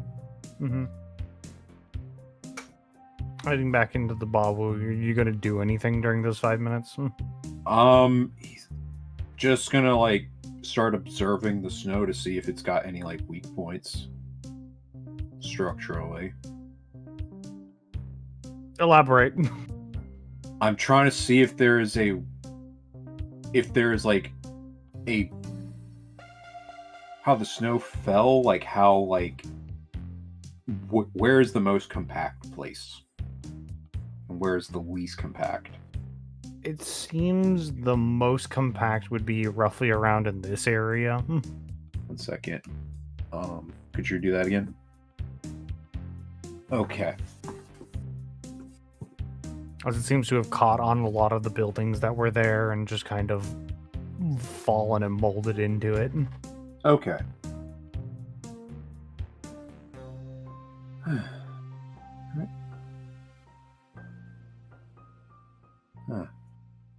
Now, has 5 minutes gone up? I need to take a brief aside. Ren's Primo. Oh boy. What are you doing currently? Ren's Primo is currently in probably some sort of hospital reception area. He is in front of a coffee table. He has his arms on his knees and he is bobbing one of his knees up and down. I guess nervously is probably the best way to describe that. He's like fidgeting, basically. He's thinking about things. Okay. I'm going to ask emotionally, how is Ren's doing? He is very overwhelmed is the term.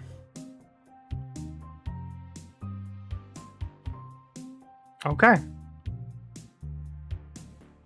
Now, I'm going to ask that everyone except for Batty deafen and mute. As you are sitting there thinking things through, you swear you hear a voice. Like it's right behind you. Like, not even like a couple feet, directly behind you. Yeah. It sounds like a child. What? So Hey. you turn around, there's Yeah. nothing there. And then you hear gunfire as if it's right behind you. Bryn's Primo's gonna instantly hit the deck. He is jumping behind the coffee table and putting up. He has his pistol out. You can see a bunch of nurses around you looking confused. What? Because they don't hear anything. What? I'm looking over the coffee table. What you hear becomes clearer as well. Everyone's suppressing fire! Make sure that these Fed forces aren't going to get any steps closer! And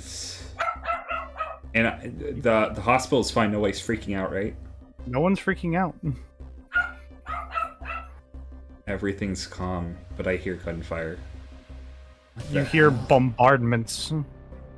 What sounds like cannons firing, but like distantly, like outside of a window. I am running to the nearest window. It's just a cool, calm, cold day. The ground isn't shaking. No. What the... You can hear that little girl's voice again. Dad, what's going on?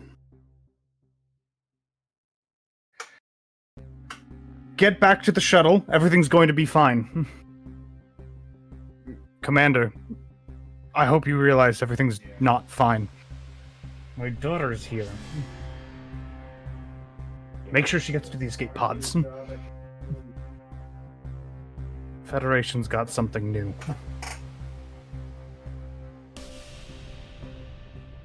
Understood, sir. Should we scuttle the entire ship? Make sure everyone's fine. Only those who are willing stay behind. We have to make sure the pods get escape.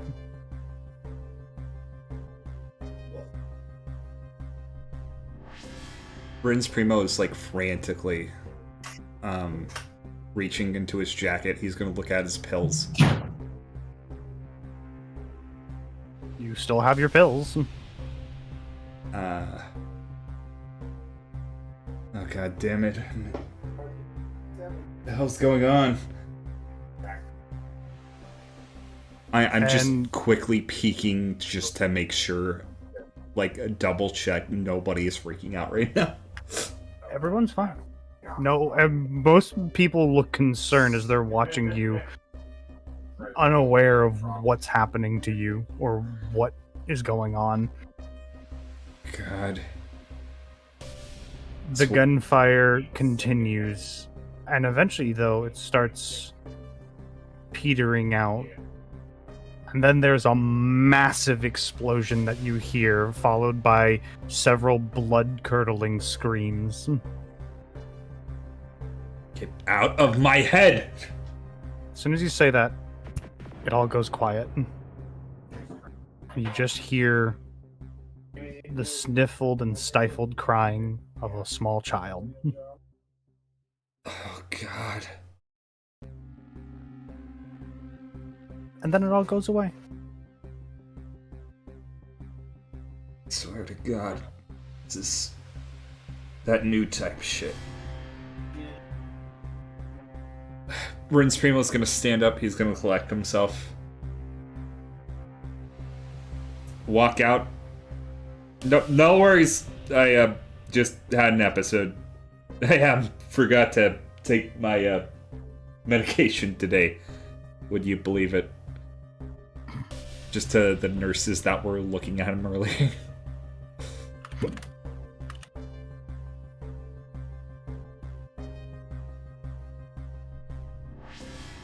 How did they react? A bit concerned, but for the most part, a lot of the nurses are like, all right, whatever. Oh god. Okay, Rince Primo's gonna just basically put the table back in order, and he's gonna go back to where he was sitting in the reception area, and he is going to call Judao. Judao will, promptly answer. Hello? Yes? Hey, could I pick your brain about something? That's a surprise, but sure. Yeah, well, I'm not feeling myself right now. That's also a surprise, but alright.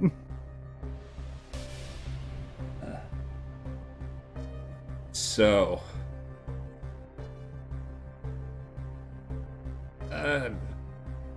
things have been a little bit difficult for me recently. I'm not really used to this whole command structure thing that I've been doing.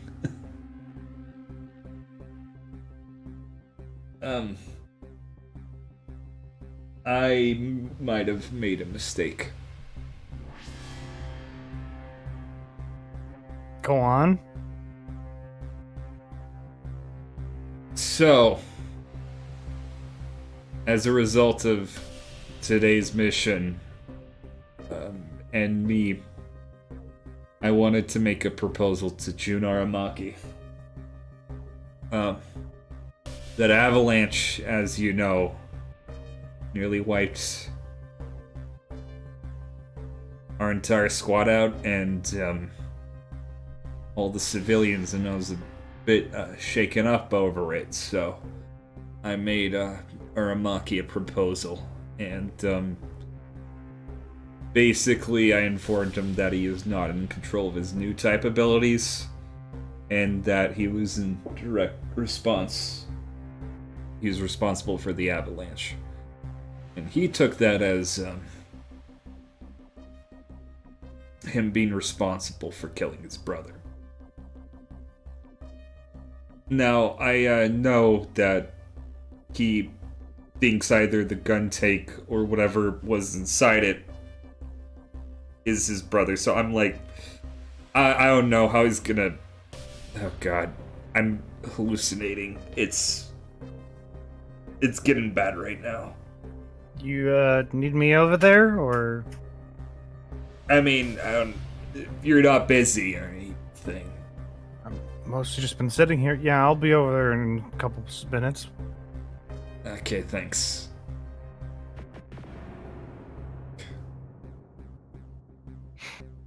I'm gonna call up Lana. You begin to call Lana. And when it picks up, this is just through comms,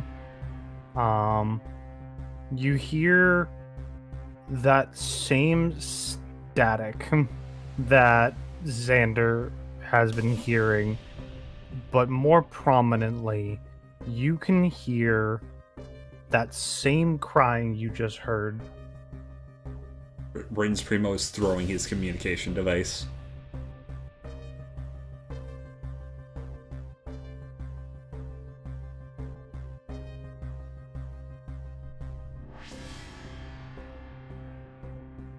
Oh god.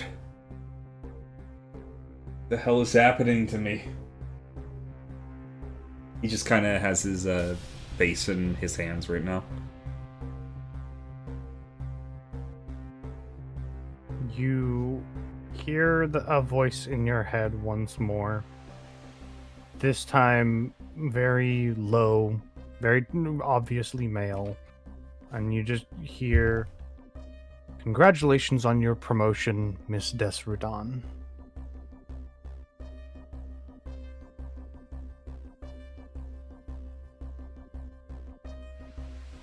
Oh, don't fucking tell me. I'm running back to the phone. I'm picking it up. Mm-hmm. You don't hear the crying anymore. You just hear the static. Lana, are you there?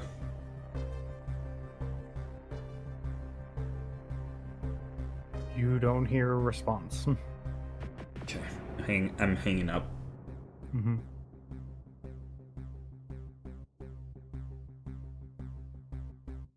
At this point, Judao enters in relatively quickly. She almost slips and falls. She's kind of like coming through the door. Is everything okay? Yeah, I think whatever happens, best for the moment. It was, I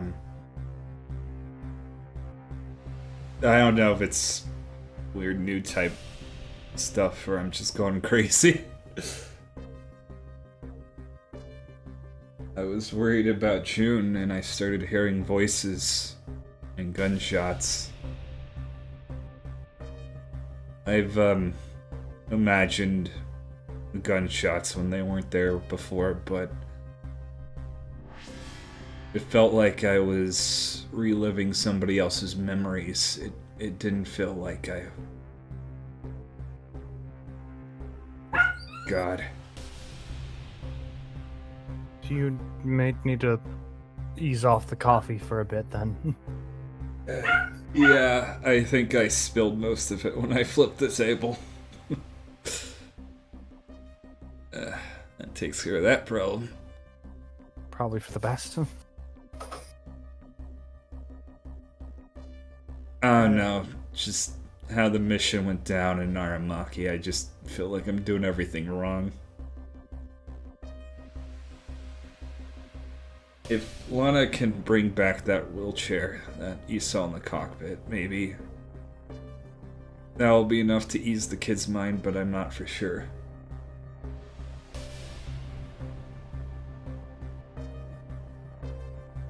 This is a lot different than it was when we served during the 1-year war. You know, I've been wondering something. It's something maybe related. So, why do you guys distrust Miss Desrudan? I want to say it was purely because, upon our first encounter, she bugged us. Which, you know, not a great way to make first introductions, but honestly, EarthFed's been doing that to me for years. I still have biases from before the war, or I guess during. Ones that I don't think are necessarily fair anymore. Okay. Second question. We know that there was like some stuff at that research facility, but why were those guys attacking it in the first place? We don't know. We didn't get cleared for the mission report. All that we know is, I believe, EarthFed. Oh yeah, EarthFed was, wanting us to, take this mission specifically, so something in their interests. So, I'm just throwing this out here. We let a intelligence officer who you didn't trust initially, who also isn't a part of Earth Federation, to go into this Earth Federation facility that was being attacked by non-Earth Federation soldiers. And you think she's not going to start picking around? I know this place isn't bugged right. You have no clue. I don't know what Lana's interests are currently. I don't know what she's up to. I don't even know if I'm in the right headspace to think about that right now. I thought this would be an exercise for her to prove her loyalty, which, as far as I'm concerned, she did, but I'm still in the dark about what her end goals are.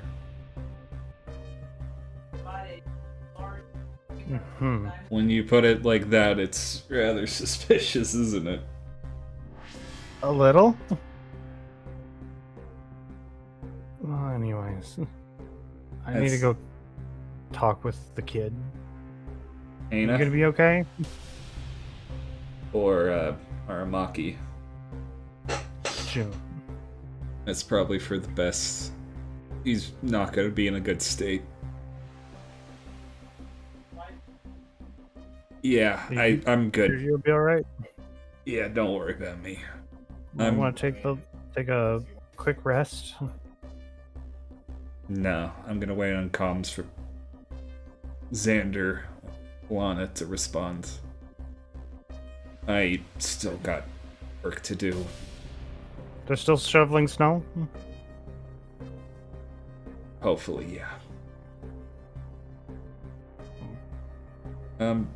Where's the mobile suit pilots? In the waiting room still. The other kid occasionally goes to the bathroom and pukes her guts out. I think she's just dry heaving at this point. Okay, she's last on my docket for today. Thanks, Judo. Look, as much as we didn't like that fucking piece of shit Elijah, at least, you know, as far as being a commander, when we're off on missions, we make sure that we check in every couple hours. When was the last time they made a check-in?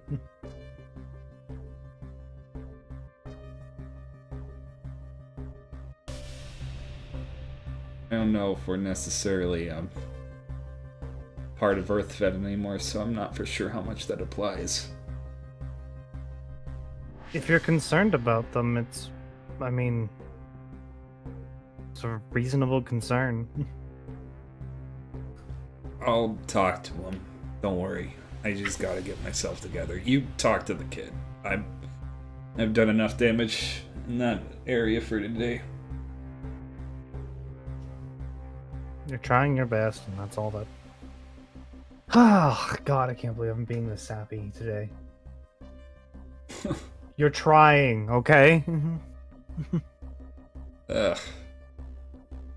Look, no, you're not Talada. You're definitely not Nakaha. Oh, no one fuck can be no. Nakaha. And thankfully, you're not Nander.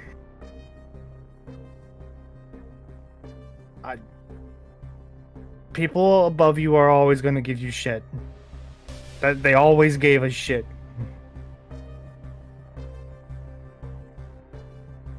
You're trying. Did it take the fact that you are trying is better than any of the commanders that we've ever had, and you know that. I'll take that into consideration. No, I'm done being sappy here. Go, drink some water and, take a load off. I'm gonna wash my face off. Got coffee stains all over your shirt. Yeah. Okay, I'll put the jacket back on. Please do. Thanks, Shootout. What are you talking about? I didn't say shit. No, you didn't. Judel will about face and leave. Winter will wash off his face. Okay. Back to Xander. About 5 minutes passed. You have heard no contact from Lana.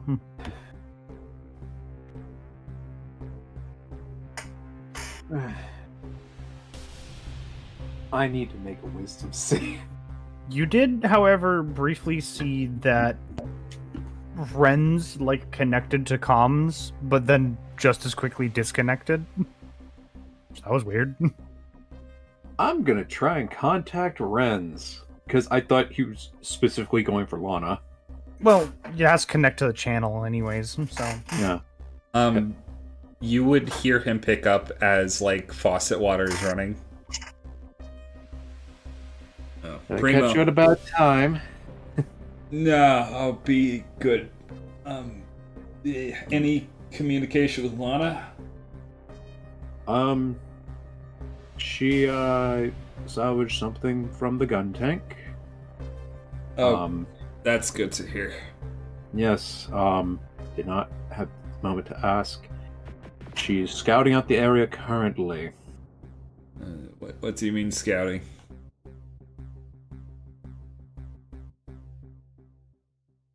She is scouting out to see if there's anything going on right now.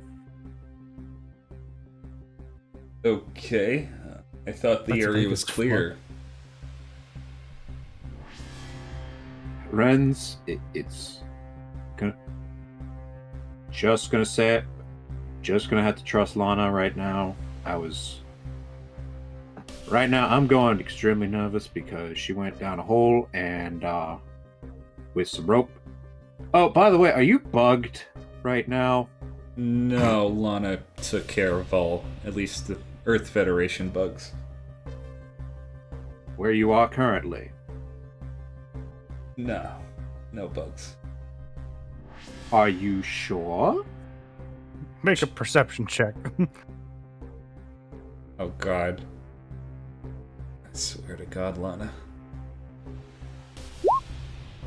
No bugs, you're fine. Okay. Sorry, I am trusting her with reconnaissance of a site to make sure everything's okay. When I tried connecting with her, I just heard static. Same, I tried to understand the static, but I couldn't. Is she doing it It sounded intentionally, you think, or...? I hope so. You hope that she's intentionally trying to block off comms for the time being. Ren's, they caught me. Okay, fair enough. Sorry, I was talking with Jude Dow earlier, and I'm a little bit paranoid about certain things at the moment, but... Look, right now I'm extremely worried, purely because last time somebody just went off themselves, they died. Yeah, let's phone the captain. Yeah. I'm gonna Neil, try to get a connect call. Neil, yeah.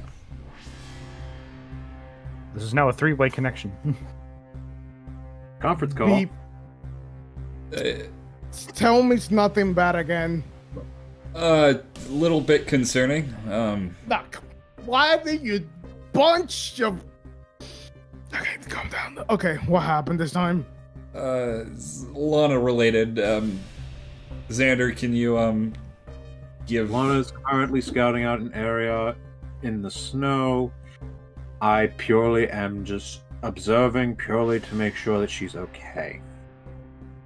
I assume you are trying contacting her?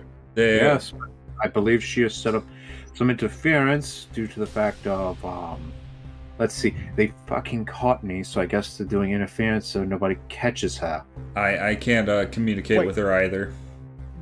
They caught you? Who caught you? Well, yeah, be more specific about that.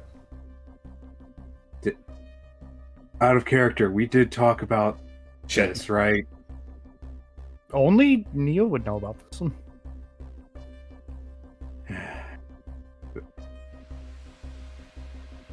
Did Earthfed get you? I mean, there's a lot of ways. Like specifically, they caught you with what? Because you're talking to me, so they didn't. You're not in prison, or are no, I'm out. Okay. Oh wait, no, we would have talked about this. About digging out the snow part to procure any losses. Remember the? Oh, that other thing. Okay. Yeah. I thought this was something new. No. What? Okay. Can you guys fill me in on this? No, over here. No, I would. Literally too much could actually go wrong for me even talking about it. That's fine. Besides, we are currently unclear about that. Can I talk to you guys about something at risk of sounding like I'm nuts? I think the Aramaki kid is starting to get to me. I was hallucinating earlier, or at least I thought I was. Gunshots, a battle, some Xeon, I assume, soldiers communicating, a commander of some sort. Little girl crying. I thought I was going insane. Okay. And then I heard something about a Miss Desrudan being promoted. Okay. I'm a go. Yeah, I think you should go. Yeah, I'm a go. That's okay. Bye-bye. And then you just hear the comm cut out. Be careful, oh, God damn it. Okay. Shit. Just, okay. Rents. Yeah. Where's Aramaki? He is gonna be out of commission for a while. He's not okay because of the whole gun tank thing. Yeah, and I might have inadvertently made it worse. Don't tell Miller. She's gonna kill me enough as is. You did the what? It might be alright. I don't know. It depends if Lana gets back with that wheelchair, which I'm not even for sure is gonna happen at this point, but I guess we're... Okay. Do we have any idea if we are probably getting attacked by anything? No, but okay. People are making moves right now, and that's okay. I am pretty sure that Sanders right now going after his freaking mobile suit to try and find where Lana is. So the best thing we can do is send someone to back him up. Neil, you hear from the vent behind you, "No hacking! Safety clear!" Oh, thank you, Haru? Oh god. Okay, so Hana's out of commission. Kasra, I don't feel comfortable sending her in. Aramaki is out of commission. And I'm going crazy. But I know what's going on. Send someone in that mobile suit. God damn it. Okay. Like, I can swear to God, I know Sanders going out on his Aku. So send just someone, I don't know. Pick one of the two. You have two people. I'll do it. I'll give you more information when I get there. Okay. Okay. I'm gonna find Casper real quick. So, Rin's Primo is... Kasra? Yeah, Kasra on the ship. No, not Kasra. Mauve? Yeah, Mauve. Okay. Mauve Rudiger. That's my bad. I'm running to Mauve Rudiger. I assume she's with Hana right now. Yeah, she's just kind of like patting her back. And Mauve, I might need to borrow your mobile suit. I should know how to pilot it, even though I don't know anything about mobile suits. Can you help me to it right now? It's important. You're gonna need to take the kids one, because Belwyn took mine. Oh god. Okay. Hannah, where's your mobile suit? Just in the parking lot. Okay. That's all I needed to hear. If you don't hear back from me, in 30 an hour, just send something up to command. I'm leaving. And he's just running out the door. I don't have the energy to follow him. And I don't feel like following him. Oh well. I'm hopping in Mav's or Hannah's mobile suit. The high mobility type. Yep, the GM. High mobility GM. Do I know what the fuck's going on? Similar to the wound wart, when you look at it, you have no idea how this thing works. But you feel like you can operate it. Okay, well, this worked for me last time. I'm piloting the mobile suit. It's definitely not the same as the wound wart. Oh god, this is so weird.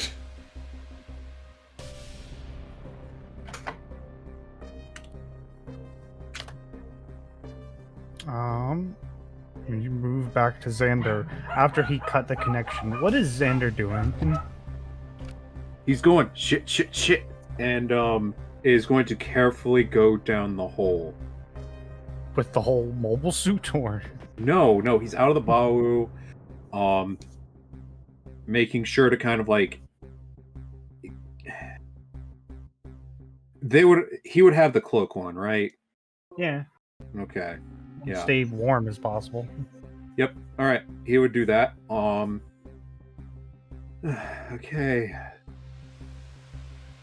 You would see that the little tunnel is directly in front of the mine. Yep. No, I would remember somewhat of what that mine looked like. Yes. Xander, you can see that that light that you saw is still just as bright. You can see that there is a segment inside of this little like mining outcrop that would be where a elevator platform would be. Okay. Also, I'm doing this stealthily. Okay, make me a stealth check.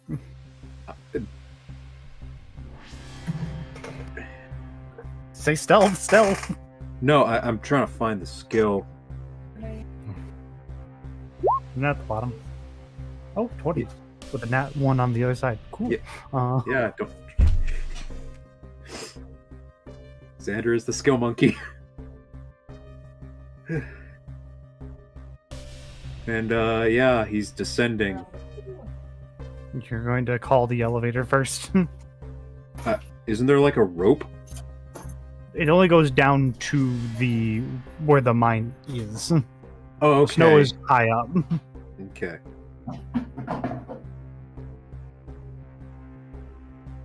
You call the elevator. It's loud. It whirs and clicks and makes a lot of noise.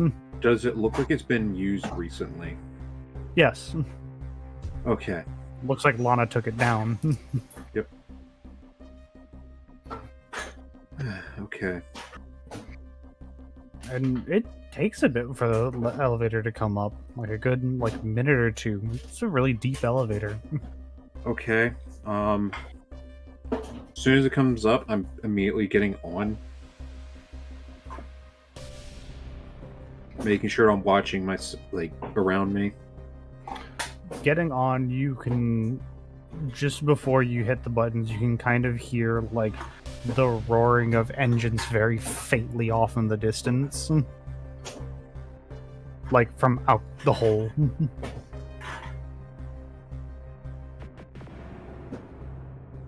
Fuck.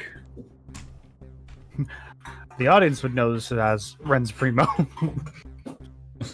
Oh, okay. But Xander would not know that. Yeah, it's like Xander's in the... Oh, fuck.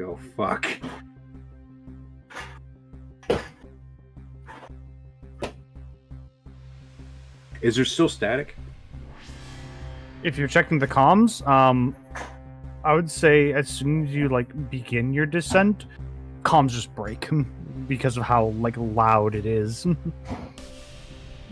Oh, I see. Okay.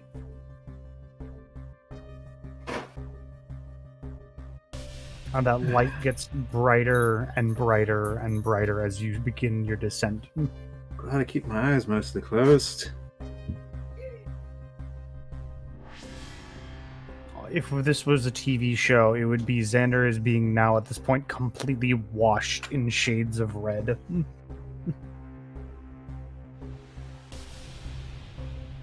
And like as the- you go down, you see a factory. Any cameras? None. Any sensors by the doors? None. Any- It's an open, I guess, open concept like factory floor with a central like walkway, and down the middle of this walkway, about halfway down, you see Lana just standing there, motionless. Renz, at this point, you've flown over to this location, and you can see like the Bawu and the Zaku near like the top of like this like avalanche like location. Oh, God damn it. I'm going to basically position it enough away to where it doesn't cause like a cave-in from the weight of 3 mobile suits. But Rin's Primo is going to hop out and run to the hole that I assume where everybody is. Yeah, you can see the hole that there are now 2 sets of footprints that go down towards the hole. Comms are very loud, right? Static. Yes, they are. It's super staticky. Okay. Actually, would say you would technically see 3, 1, and 2 of them are the same size. I see. Because Xander went back, and Yeah. Okay, god damn it. I'm hopping out of the mobile suit and running. okay, gonna go down the hole. Oh yeah, fuck yeah.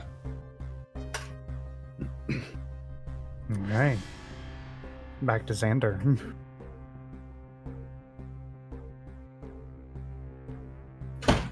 Is there like any sort of object?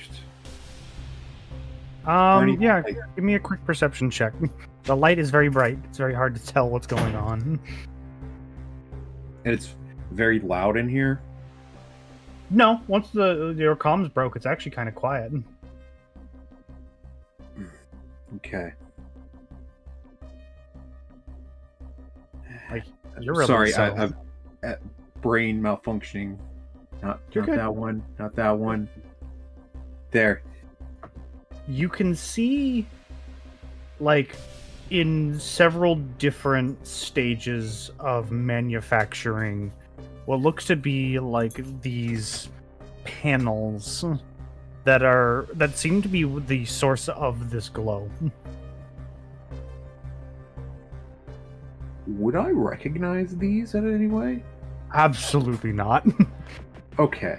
Also, I'm doing this while slowly approaching Lana, making sure I'm not tripping any sort of alarms. You can see as you're getting closer to Lana, like a bunch of like packages, like that are like at her feet, like she just dropped them. She's just standing there. Slowly approach and gently try and like touch her shoulder. She like flinches and like turns around in fear. You can tell like instinctually she's like reaching for a sidearm that isn't there. Oh goodness, I was so worried. What? What happened? What? You're frozen in the middle of this room. Also, it's very hard to see right now. Ow. What the fuck? These weren't here before. What? What? You know what? Actually, it's probably best if we actually leave. Yeah, as you say that, you can hear the elevator start going up.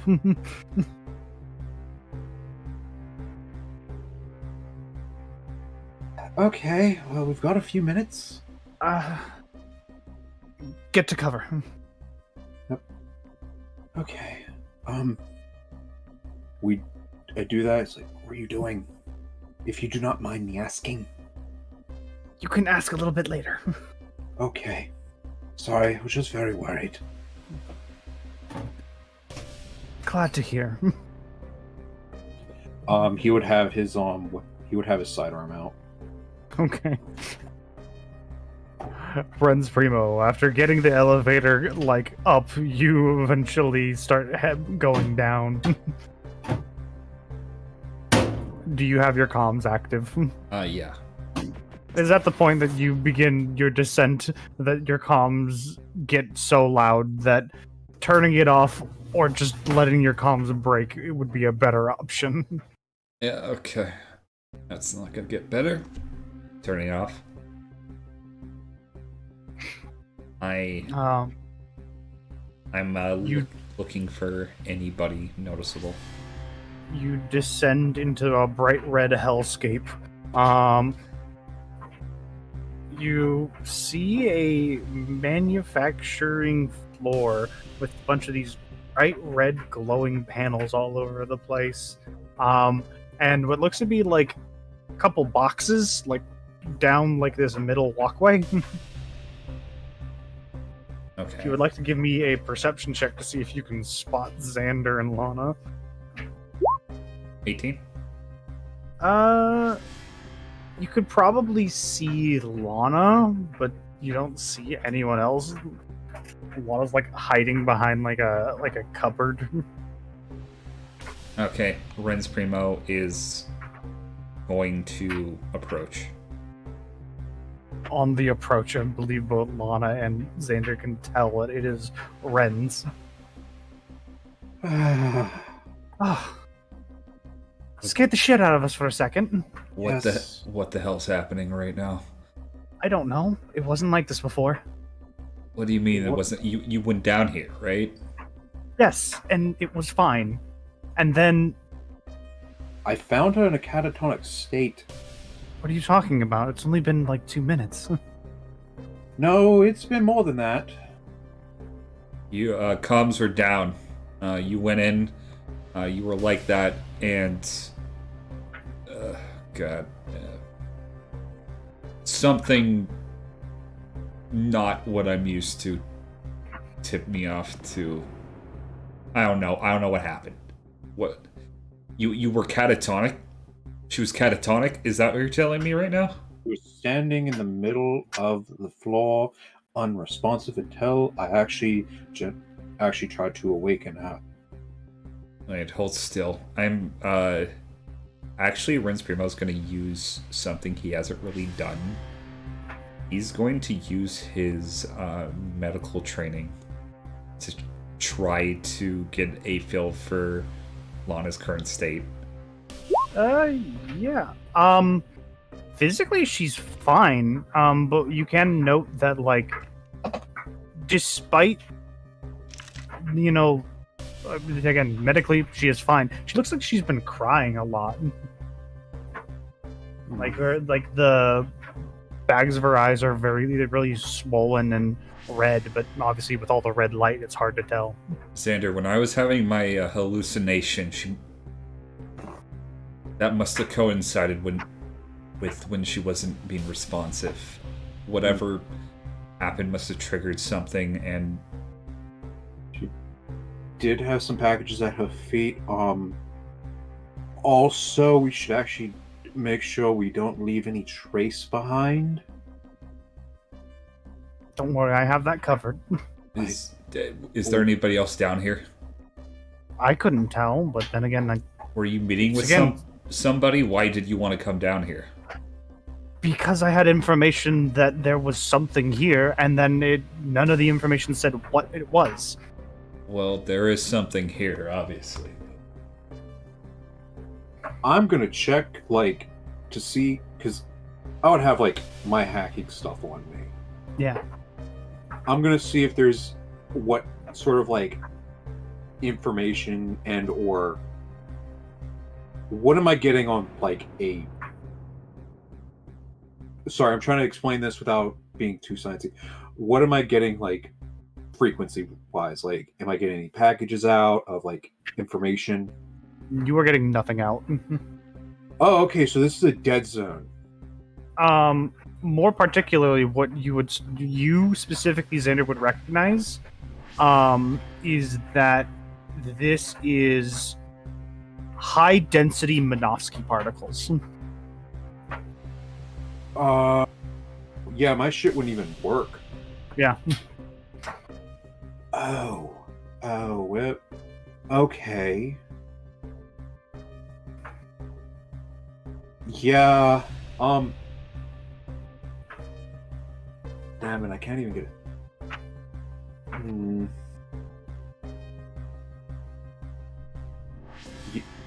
I'm going to go to one of them and get like a serial number off of them. Going to one of the panels. Yes. Okay. I have to ask specifically, are you touching it? I am... No. Because, well, actually I would probably be doing it with like a metal rod or something that wouldn't conduct anything. Like, is there anything like a wrench nearby? There's tools. There's tools. Okay, I'm gonna like kind of like look around it if I can with this bright as hell room. As soon as you begin interacting with it, all of the panels turn off. The glowing ceases, and you are now... all three of you all are now in a dark room. I'm gonna check my equipment to see if there's anything going out. Prince Primo would open up a flashlight. Yeah, everything seems to work. Am I getting any, like, pings or anything from any wireless stuff? No. Okay, Alright, I'm just gonna... Alright, then that means, I'm going to get, like, any sort of information I can of this panel without actively, like, tripping any alarms.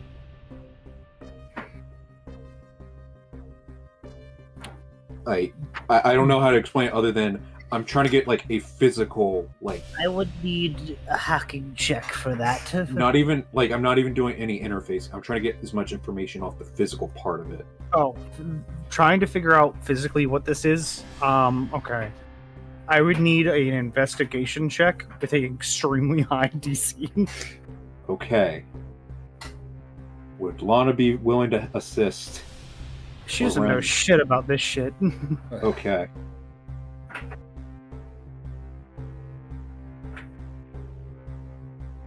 Show me potato salad. You would get nothing off of this. These panels look weird. There are no serial numbers on them. If anything, it looks like it was intentionally made with no serial numbers on. The most that you can get out of it is these parts look like you would put them on something. Like, they're not just slay it out and then call it a day. Would I recognize, like, the connectors? Yes. They would be similar, but not quite the same for mobile suits. And it doesn't look like the unit that I got caught scanning, correct? No, it does not. Okay. Xander, do you know what the hell's going on? These are mobile suit pods, that's all I know. I think we should get out of here as soon as possible. I still need to finish what I was doing here. Well, what the hell were you doing? You got any bugs on you? No. Good. Bombs. You were going to explode this place? Yes. Why? Are you going to do it in a way that we get caught? No, I was going to set a remote detonation. why? Okay, we need some context to what's going on right this instant. Do we have the time for that? No, not right now. Then I'm just gonna, okay, since that's gonna happen... We're gonna make the time. I want to know what's going on right this instant. Yeah, we could do it from outside. I don't know what we're blowing up. I'm done being in the dark. I need to know. Okay. I'm gonna ask for a quick persuasion check. Oh, God. Oh, don't ask Burns Primo to persuade people. Let's try to do it. Oh, God. And Xander's not willing to help. He wants to fucking... 3. I'll give you bare minimum. Is that alright? It's best we can do for now. Okay. So, you know those people who attacked, right? Yeah. Well, they're obviously not Earth Federation. Not Xeon either, at least. Or are they? They're ex-Xeon. And I found out, I was trying to figure out why they were coming here. Earth Federation knew they were coming here, so I figured something was going on. yeah, that was suspicious, to say the least. If Earth Federation knew that ex-Xeon soldiers were going to come to a research base, and the researchers themselves, the head researcher, knew this as well, then that means that this was planned. Nobody was evacuated. So I needed to figure out what was so important here that they couldn't abandon their research. And at the same time, what was so important here that they were willing to let June get the accolades for. This is what it is. And I have no idea what it is, but all I know is it's not good. Okay, but... Yeah. Okay, let's think this through for a second. If we blow this up, who are they going to point fingers at? Okay, I don't know what the hell's going on either, but if you really want to go through with this, we still don't know what any of this does, or is, or what purpose it serves. Oh, I'm just going to take copies of all the documentation in here, 'cause it's got to be here. God, it's fucking crazy. Look, I ain't touching that. I ain't touching those screens. Are you sure this is dangerous? Look, from what you can tell, from what you've told me, I've been here longer than 2 minutes. You've been here for at least 20. As far as I know, I just came in here. So whatever these panels do, whatever they're involved in, probably not good. Yep.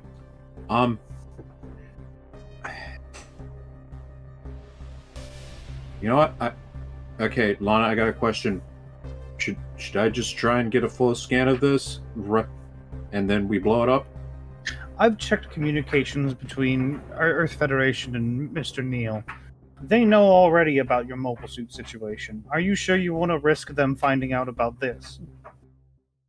That's why I wanted to ask. I'm trying to get multiple opinions. This stuff isn't gonna, like, blow up the continent, right? Shouldn't. It doesn't look like a bomb. It was this. This room was filled with Minovsky particles when these things were turned on.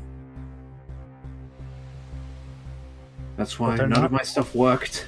Wait, they're not attached to a generator, though. They might be something that can remotely add them, and sort of like a weird network. Minovsky particles. Yes, it's what makes a Gundam. I know what Minovsky particles are. Okay, I'm not that dumb. I'm not talking about that. I'm talking about how I'm trying to explain because it's a weird. It would be a weird neural network. Like, they're remotely sending Minovsky particles to these panels, is what you're saying. Yes, and could possibly put people in a catatonic state. Basically flashbanging their brains. What happened to Lana? As you're talking about this, you can see the panels start to hum, and then they glow like a fucking spotlight. Leaving. Hey, June. Hello.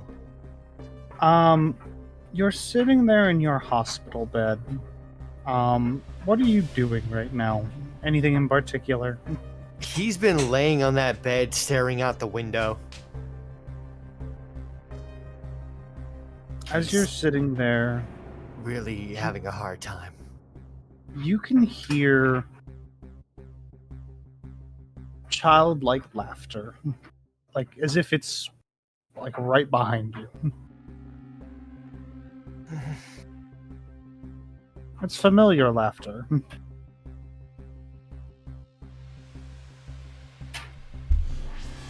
Where is that coming from? Looking around, you don't see any children. The room is empty, actually, aside from you. Hello? No one there. You can hear the sound of a tape being inserted into a VCR player.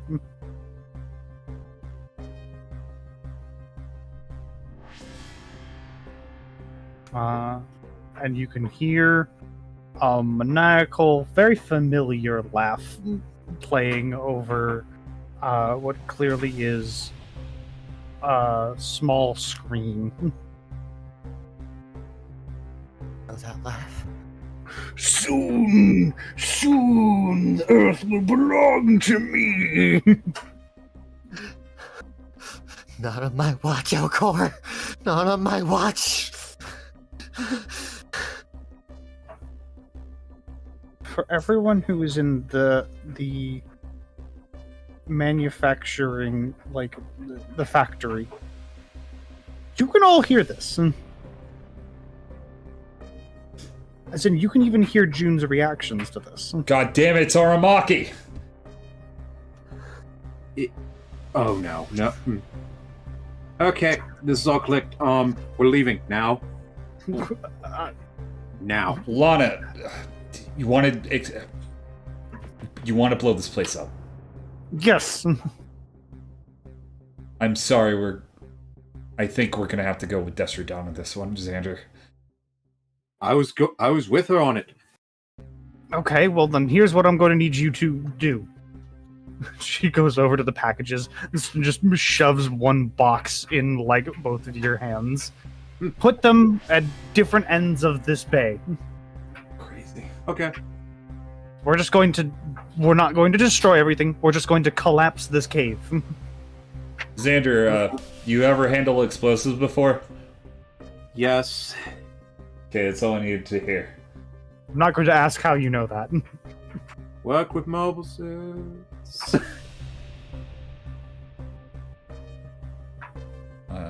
Prince Primo is going to start putting down explosives towards the entrance. June, as you can hear, like, this episode playing out in your head, you also hear a familiar voice. One that you shouldn't be able to hear. That's right! Tank Force 5 is gonna get him! Isn't that right? Yeah. Right, Ken? Ken?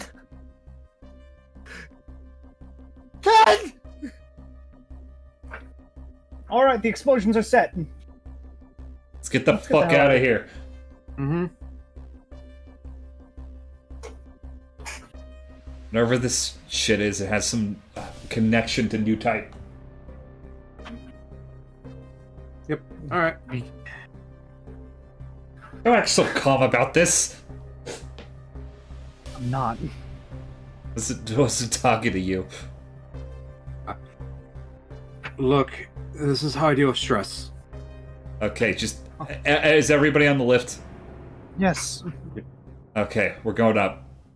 Since you're freaking out so much, Mr. Primo, why don't you go up the rope first? Ladies first, after all. Yeah, okay. Lana, are you a new type? No, I have no idea what that even is.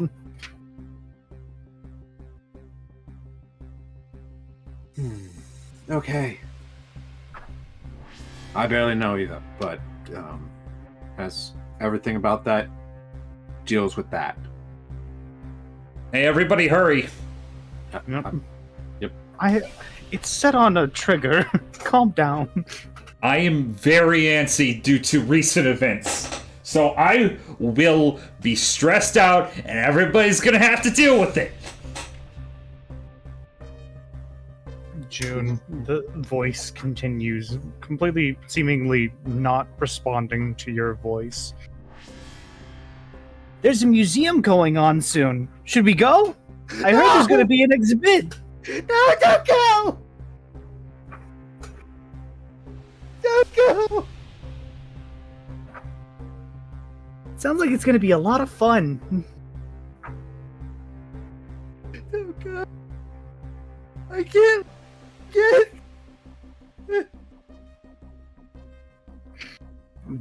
Heading up the rope, and Lana kind of just taking a quick look, like, back down and at the hole. Just looking over at Ren's. Do it. Do you want to? It's about time I took responsibility. All right then, Commander. I am going to detonate it. Okay. And as soon as you hit the trigger, June, the voices and sounds disappear. June falls out of the bed. At this time, when Judao like comes in, kind of like looks around, kind of frantic. Hey, is everything fine? Are you okay, kid? June is on the floor crying. Judao comes over. Hey. I could still hear him. What? He was here.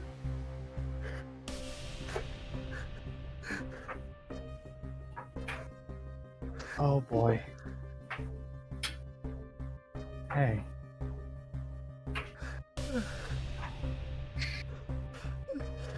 I heard him like he was right there in the room. Fuck. Judao's just gonna hug June. What's happening to me? I don't know.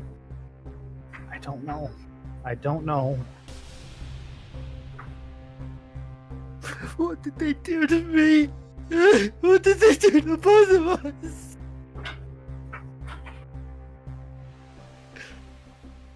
What am I? That's what I want to know. Back on the ship.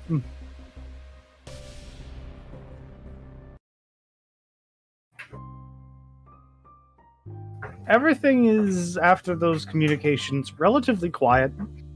This whole day, for the most part, has been nothing really spectacular. Though after the communication with Xander and Renz, you had noticed a concerning amount of like communication static. But maybe a couple minutes after that communications, it all disappeared. All went away. Everything's clear. Everything's calm. At least on your end.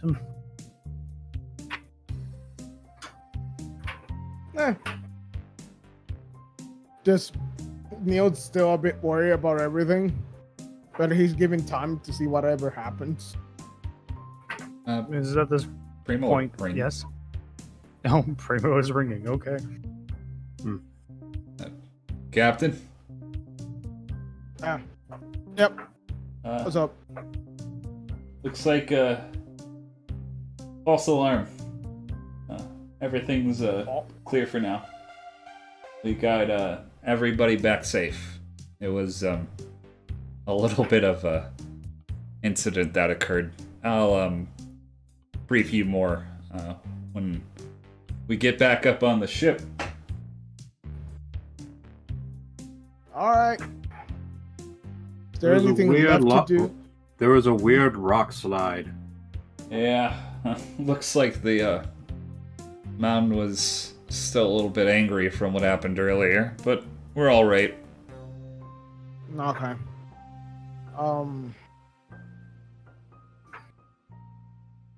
It is Just- at that point that Khosra enters the command room, wielding one Haru ball that is like trapped in a basketball net. Mr. Burrell? Yeah, I see we have an issue here. Actually, this is why I brought this to you. Okay. Give me 1 second. Oh, well, no. So, Rents, is there anything else you need down there? Not at the moment, but if there's anything else, we'll ring you. Okay, let me deal with this. I'll talk to you later. So, what's the issue? Up until just moments ago, this thing holds up the Haru ball, to which the Haru is unnervingly quiet. It's been acting up. Well, more so than usual. All right. I believe this started 20 minutes ago.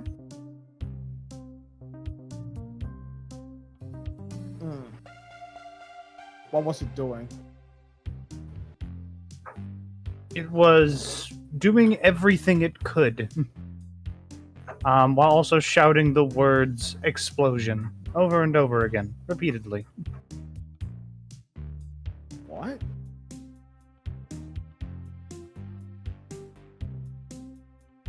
What it was trying? What? Okay, it was shouting that. What was it trying to do? It was accessing a lot of our ship's systems. I don't like that.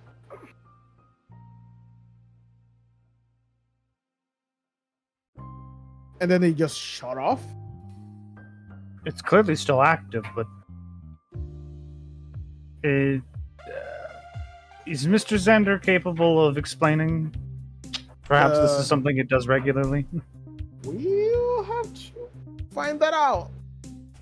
But first, Haru, you're operational? Okay. What? Can you tell me what you were doing? Dunno. Oh, God damn it. Okay, ringing Xander. Wait, Mr. Burrell. Xander. Yes. Has Haru ever gone a bit naughtier than normal, going explosion, explosion, explosion? God. No. Nope, that's a new one for me, Captain. So apparently, like starting around like 20 minutes ago, it started just going crazy, saying explosion, explosion, explosion, accessing our ship's files. Please make sure you have a backup of all data before that. Just trust me on that, because I have a bad feeling about this. In addition, if I may, Mr. Belwyn, it seems that your Haru ball has stated that it has no recollection of what it had transpired about 20 minutes prior. Okay, yeah, that's actually even more terrifying. Again, see if there's been any communications other than what's been going on. Please. Mr. Belwyn, if I may, you're the one who's most familiar with this machine, correct? Yes. So then clearly you must be at least semi-aware that... I made it when I was drunk. Understood. No further questions. Neil's looking at the communicator like, what the fuck? I don't remember how I made him. Did something transpire about 20 minutes ago that may have triggered this?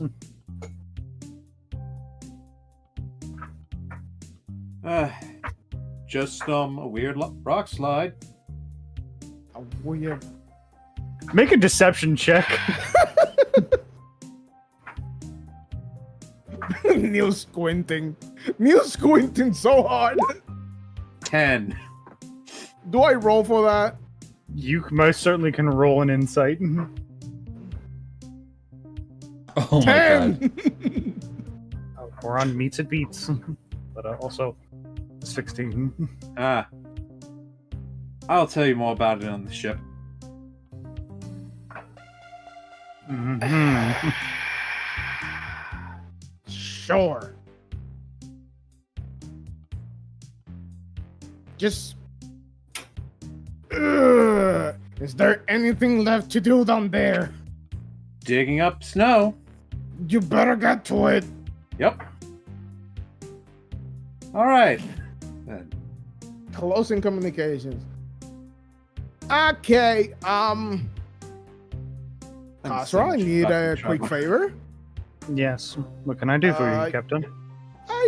For just in case, can we check the ship for potential bombs? Understood. Will do.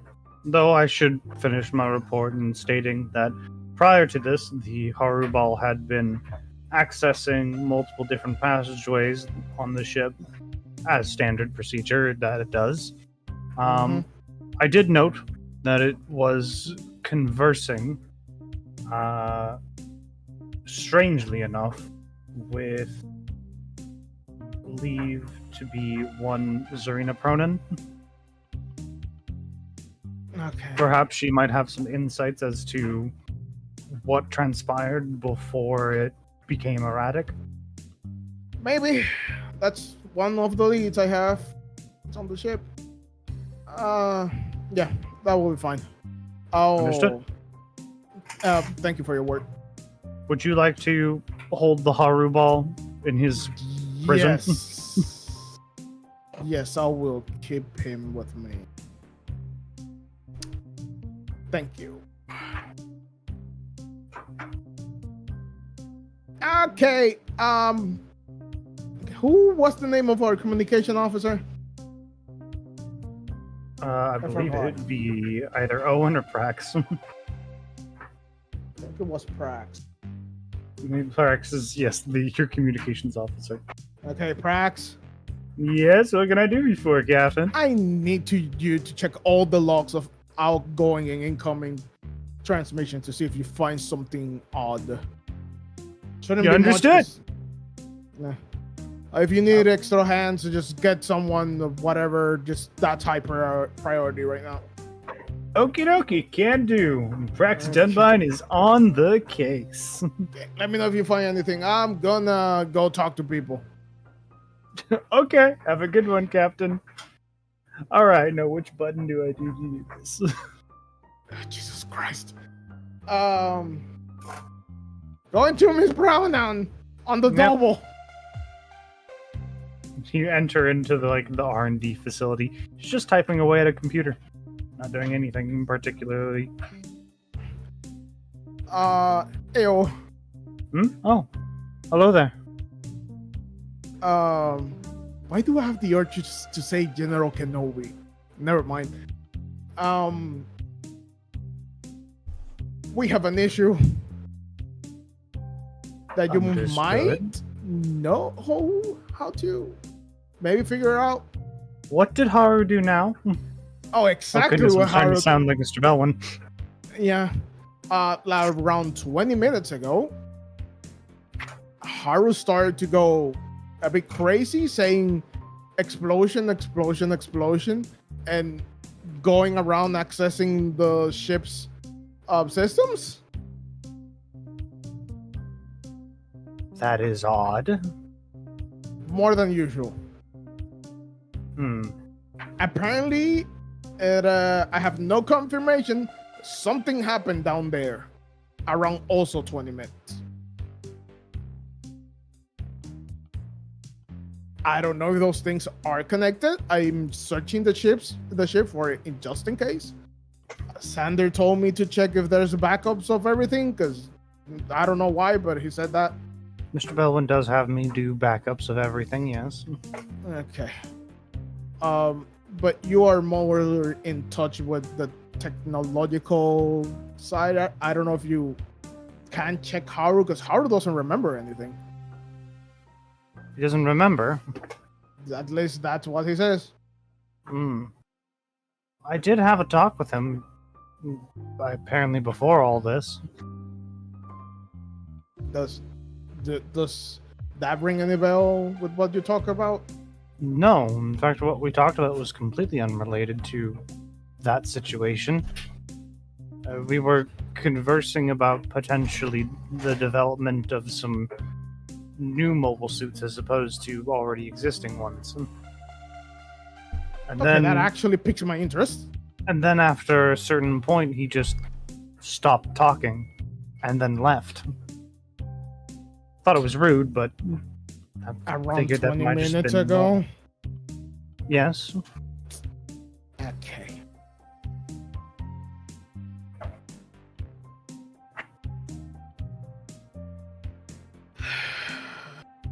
All right. Do you want him to check him or something that I don't know? I feel as though if I get into Haru's systems, if it's anyone other than Mr. Belwind, it might kill me. But yeah, good point. It's might be unrelated. Maybe. I'm not sure. But you know how Haru's been running around salvaging parts, right? Yeah. Well, I did pick up at least something that it seems like he's been making. I don't know if this has anything to do with it, but during that 20-minute period, the little device that he had was glowing. A device. Here, take a look at it. She hands you what looks to be like a small rectangular box that is like built out of like several different layers of like interwoven diamond-shaped like patterns. If you hold it up to the light, it's clearly like has like a reddish tint to it, but it looks gray right now. What is this? Not sure. Though, I did take some readings off of it, and during that 20-minute period, it did leave off Minovsky particles, and apparently a psychic wave. Like it's related to a Psychomu system. Hold up a minute. Okay. Locking the door. Oh. I'm trying something. Chibi. Yes. I'm grabbing the thing. And I'm gonna try and... What's the best way of thinking about it? I want to try and channel the same way I pilot the SuSHehgehog through the cube. That same feeling of trying to move something like it's part of me. With that same feeling, you can feel the object in your hand get a little bit warmer, and you can hear Zarina's reaction going, Captain, is it supposed to glow when you just touch things? I look at it. It is bright red. Does that click? I think it clicks, but I have to ask if that clicks. You would recognize this as a shard of Psychoframe. Okay, I stop, so it stops glowing, I guess. Almost instantly. I know what this is. Do tell. This is a shard of Psychoframe. Isn't that normally How- developed for mobile suits? Yes. It was branded illegal, though, for a full Psycho Frame, correct? I think. Oh, But- that's probably something only I would know. I know that cockpit Psychoframes have been a thing. Like the SuSHehgehog has it. Mm-hmm. So, well, the most concerning thing, Haru made a Psychoframe? Slowly but surely, it seems like he put it together. But more particularly, I'm not sure what you did to activate it, but I mean, it was glowing with no outside forces. Yeah. Psychoframe reacts and can technically only be used by new types. It makes you interact with other things as it is part of your body. Are there any new types out there that may have relations to Haru?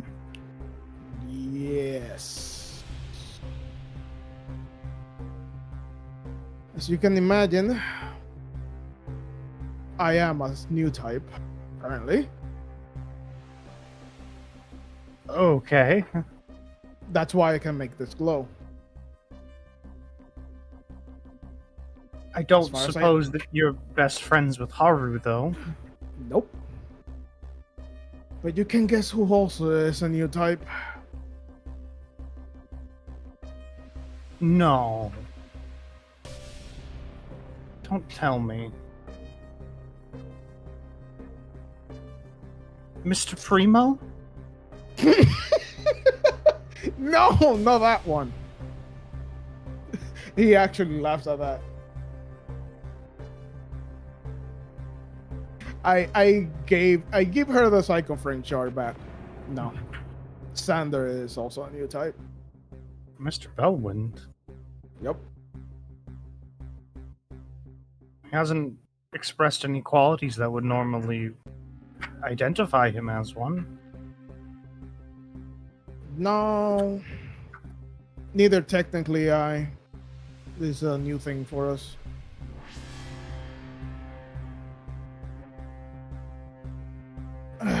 But I think we might be, let's say, quote unquote, awakening. That's concerning. Yeah. Whatever happened down there, this thing was glowing. And Haru was affected. Haru wasn't even carrying it. No. But if he's somehow linked to Sander.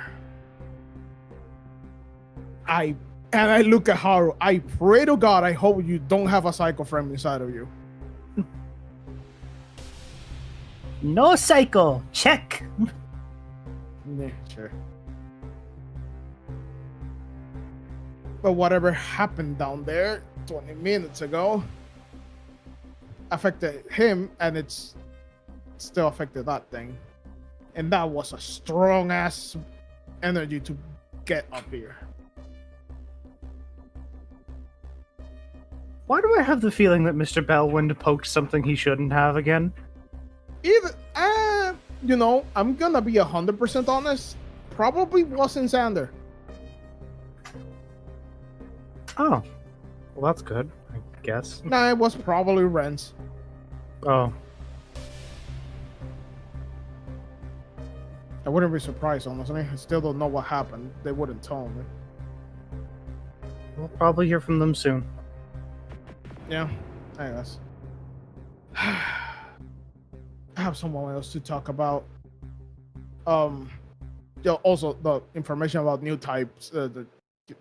Please keep that on the wraps. So long as you're holding my secret, I have no reason to divulge yours.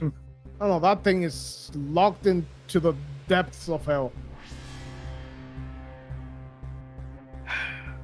I'll figure this out. If you get any ideas or anything or find something, please let me know. Understood. I unlock the door and go out. Okay. Okay. So how are you sure you're okay? Okay, 100%. All weapons loaded. Oh, weapons. Are you carrying weapons again? Yay! Please don't hurt anyone that's, a good guy. Okay. Okay. I'm letting you out now. Freedom of press. Gonna let Haru out of the net. Okay, go do your stuff. Away! No taxation without representation. What the heck are you on about? Just rolls off. Okay. If you want to do something, but I have one person that I want to find. Okay. Gonna talk to our good old Paul Proxy. Okay. You go over to go find Proxy. We will very quickly shift our screens over to June, who most likely by this point is back in his bed. Am I assuming correctly? Yeah. Judo probably would have helped him get back in the bed. Yeah. Okay. This has been a lot today. I'm sure it's been a lot for you as well. Everything changed while I was asleep. I just came to see how you were doing, and I also wanted to give you this, because it was on your person before you passed out. Yeah. She hands you the photo that you had.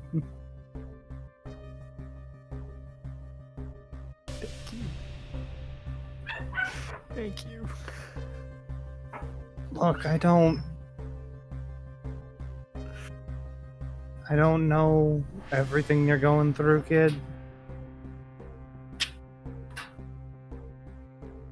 But I lost a brother as well. I'm sorry. He was about 15 at the time. It was during the 1-year war.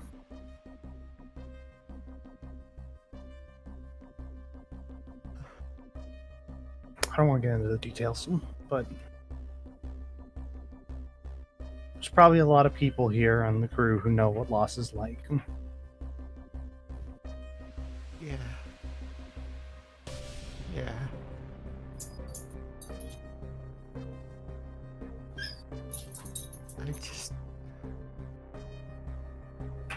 I didn't think it'd be me. I didn't think I'd be the one.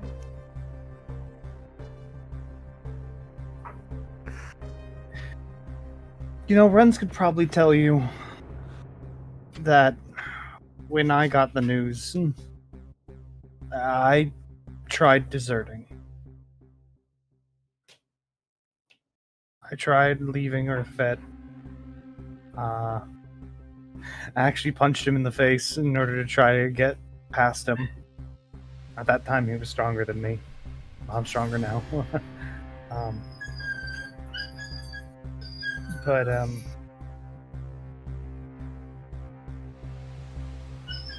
it never gets easier. And turns out, what I found out a little later on, is that he was crushed by a GM that had fallen through the building on top of him. Oh.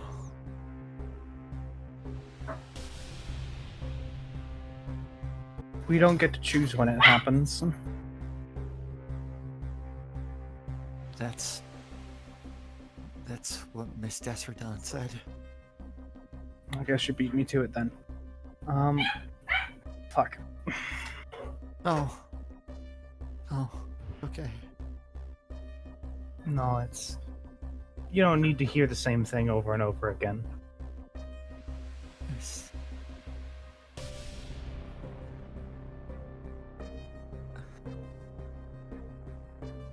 I thought maybe it was just the enemy that changed everything, but finding out that I don't know what I am. I don't know what I did. I don't remember anything.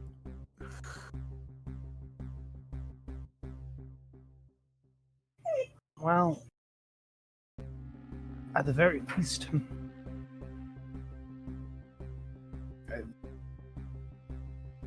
Renz is a hard ass, and he's kind of stupid. Doesn't always have the best ideas. It sounds like I'm shitting on him, because I kind of am. But despite that, he's going to be with us. With you. I just came from a conversation with him. And despite what you might think, he is worried about you.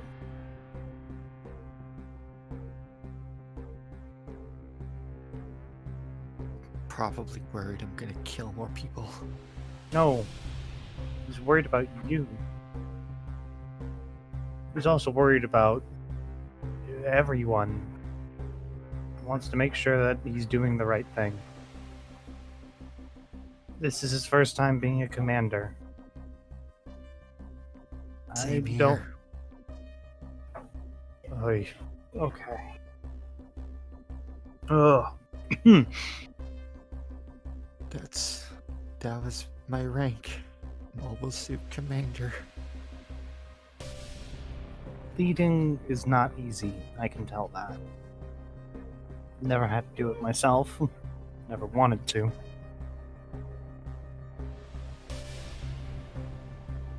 It's definitely not something you can just pick up and go with, I can tell.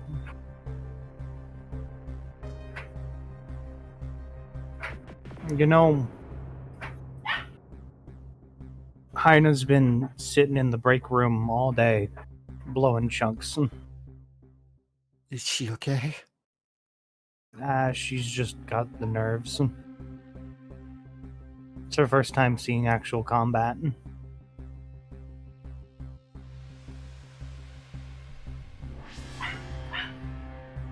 She'll make through, though. That's good. They'd set me up for so long in the simulations that all I saw were screens.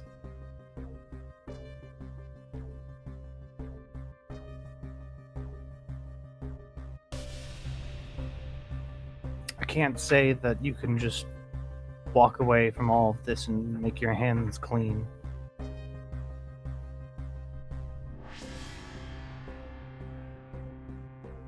And I can't say I can give you the answers, because, well, I'm just me. I'm hired by Renz. I'm not even hired by the people who hired you guys.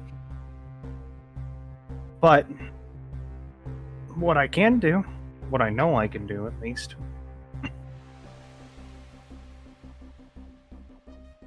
I can help you get those answers, if you're willing. But I can't guarantee you that there won't be bloodshed along the way. You can help me. I can help you get the answers you're looking for, but actually getting those answers is up to you. I want to know why Mr. Primo and them knew what I was before I did.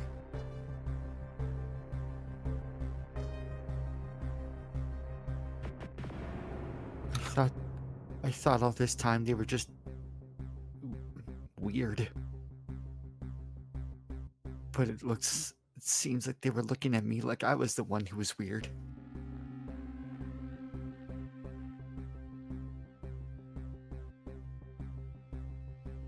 You know,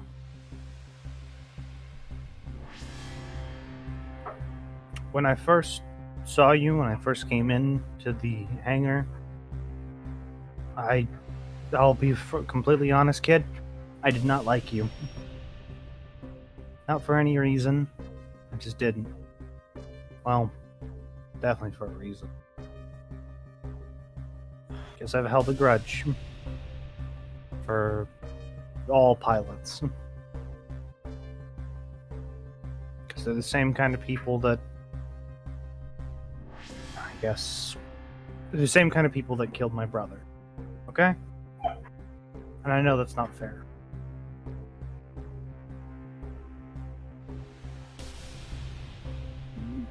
People are afraid of or angry at things that they don't get. I don't get mobile suits. I don't think I ever will. I don't want them. I don't want to be around them. As far as I'm concerned, all they do is cause war.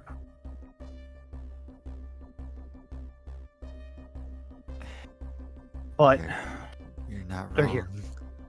They're here. There's nothing I can do about it. They're here. Sometimes people are afraid of things they don't understand. Whatever they know, whatever they don't know, is probably why they're afraid. They're not afraid of you. They're afraid of what you can do. That's kind of how I felt when I saw the captain's mobile suit. I saw that thing move, and then it was gone in an instant. It was so fast. And I thought, what if we ran into something like that?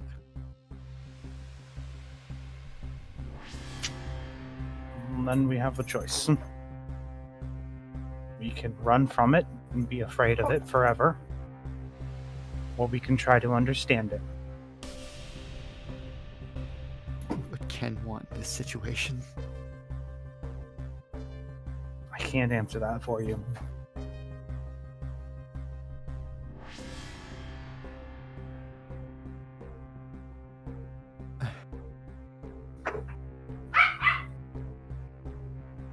Miss Judao? Call me Yuri. Yuri? Have you ever seen the Scourge?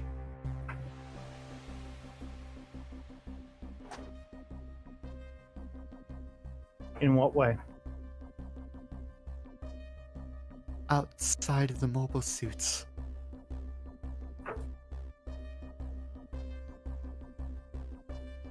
Yes. But not in a condition where I can definitely say they're human. Thank you.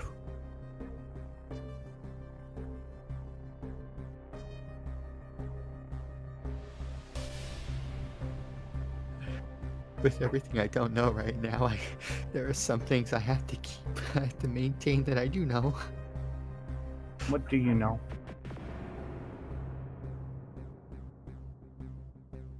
I know that the Federation trained myself and Ken to fight the Scourge and protect the Earth, to end the war.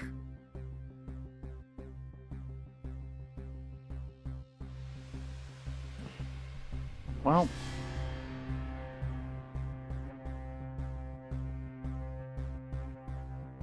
I think I'm going to ask you a question. I know I don't want an answer. Not yet. Okay? Okay. What does Jun Aramaki want? Not what Earth Federation wants. Not what you've been raised to do. What do you want to do?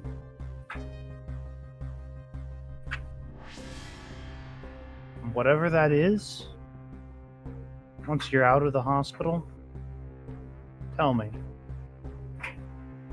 And if you don't know yet, that's fine. But either way, I'll help you. I don't know if Earth Federation's going to feel the same.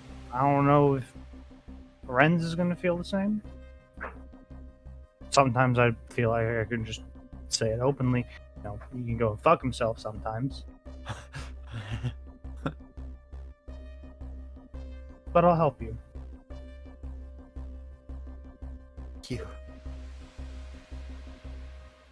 You know,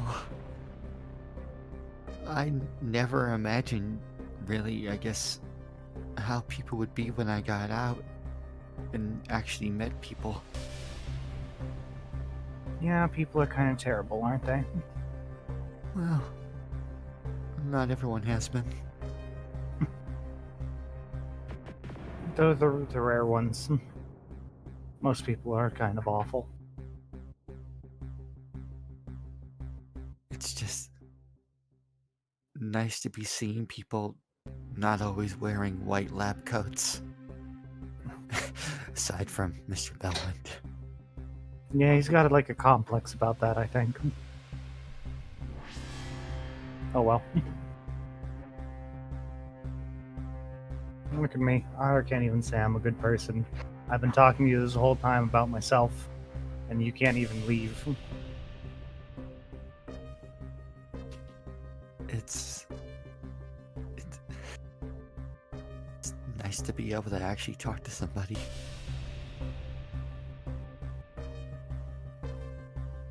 Well, I don't really get these opportunities. hopefully you'll find more. You should probably rest up. I'm guessing you're pretty tired.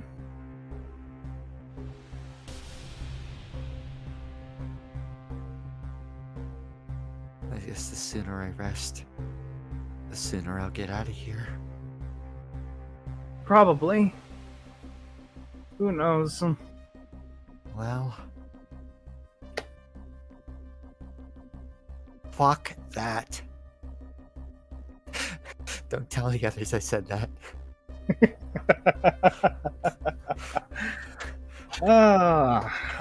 Don't worry. Once you're out of here, I'll make sure to put you through the most grueling training possible so that way you can get your muscles back. I'd like that.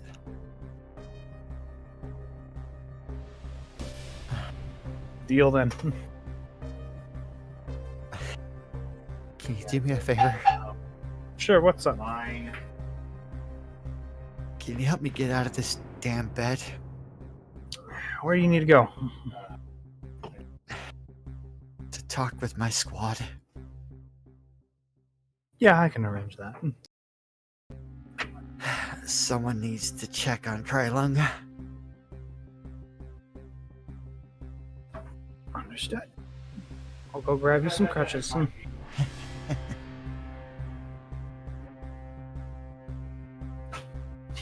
She'll leave the room for a little bit and then come back with some crutches.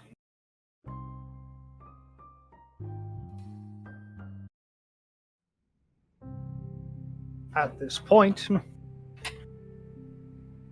Renz and Xander have come back. It's, despite everything that's happened, coming back to the hospital, which is completely calm and completely unaware of everything that's happened. It's a little jarring, a little shaking. At least the voices have stopped.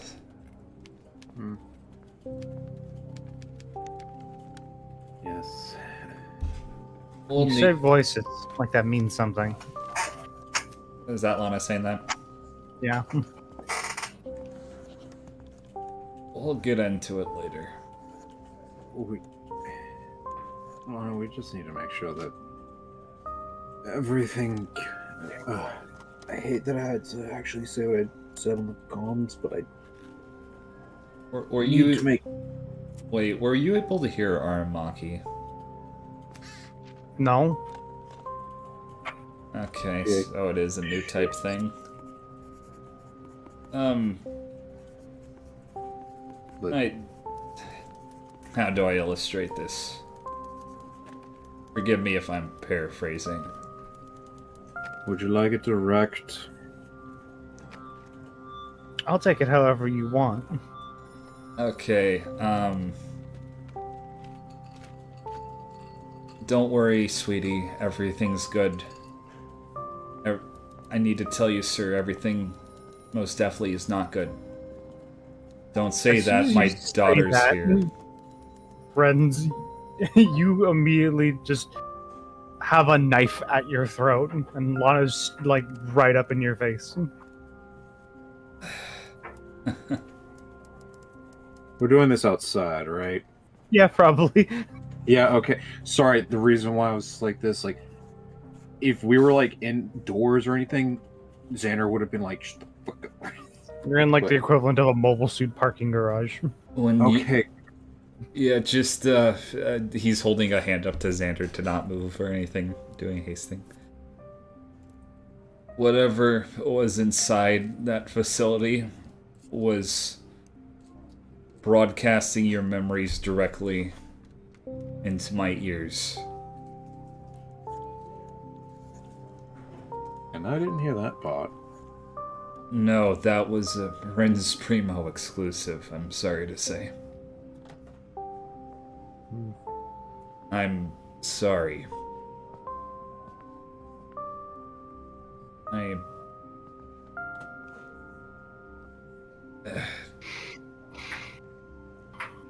Nobody should have to bear witness to somebody else's innermost thoughts. She puts the knife away and holsters it. Whatever was down there, it broadcast other people's thoughts and memories to other new type users. When me and Xander were down there, we were able to hear Aramaki loud and clear, despite the fact that he was all the way in the hospital. It's what made me realize that facility needed to be destroyed. Glad I blew it up then. I'm glad we did too. Since we're here now, since apparently we're letting out dirty laundry, fine. Hi. I am Sergeant Lana Desrudon.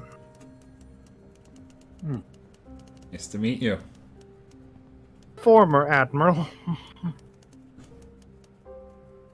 A little bit of a downgrade. One that I accepted.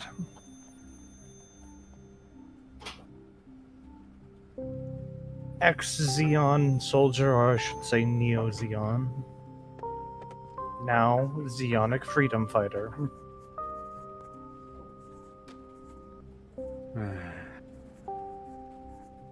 I wasn't lying to you about wanting another option.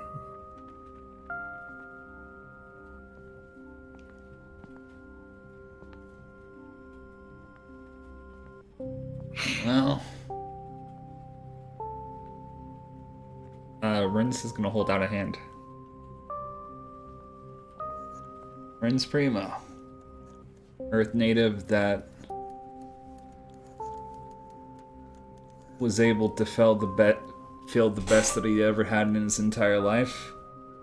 The second, when he was able to stand up to his father and get his sister out of that house.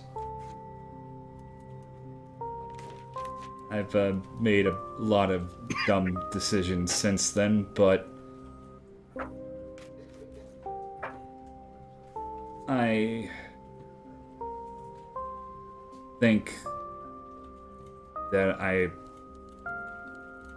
don't want to repeat the same mistakes as he did. And, yeah.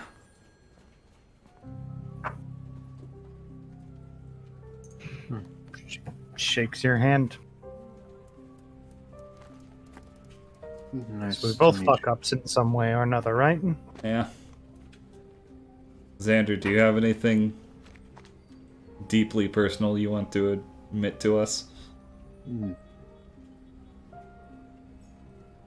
Former Xander Bell and former.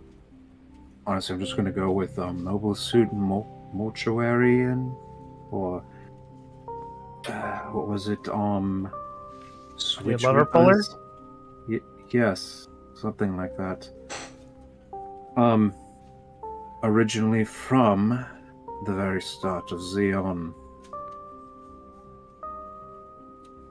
Parents saw the writing on the walls and left.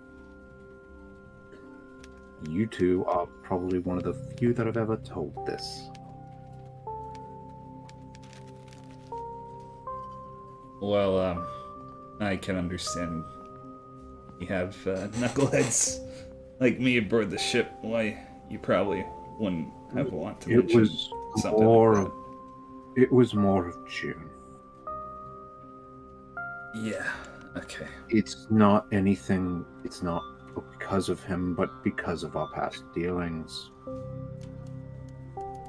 When he can't control himself. Otherwise, I just think he's about the same age as me and just as capable as anyone else. That reminds me. I need to unpack for a second here. Lonnie will go over to the Zaku and unpack a bunch of things that she got her hands on. One of which is a wheelchair that looks beaten to hell. Oh yes. Oh, by the way, the only reason I wanted to get the catalytic converter because I actually wanted to give June also something small that he could carry around with him to remind himself. We can get that tomorrow. Yep. It's getting late. Yes, of course. I think you're relieved of any duties for the rest of the night, Lana. Well, thank you, Captain. Not the captain. Right. You outrank both of us right now. That's None. weird to think about. Thank you for getting the wheelchair. I don't know how Aramaki's gonna react to it, but Got a couple of other things, but mostly this.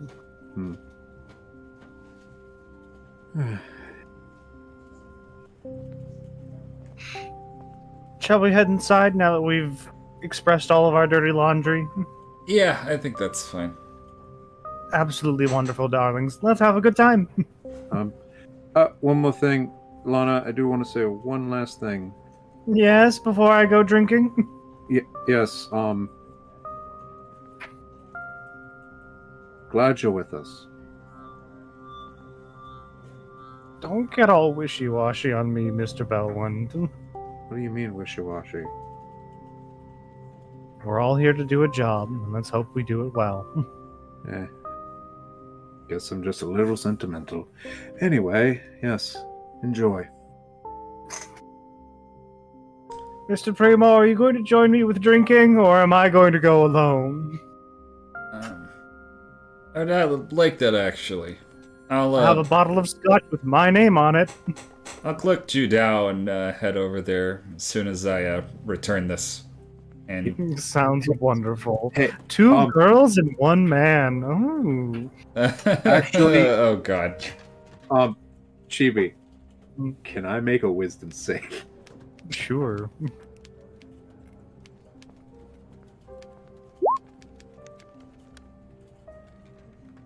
Gonna do it with disadvantage, take that out one. Mind if I join? By all means, more the merrier. I head into the hospital where we would see June, entering the waiting room. Ren's Primo is wheeling in the wheelchair.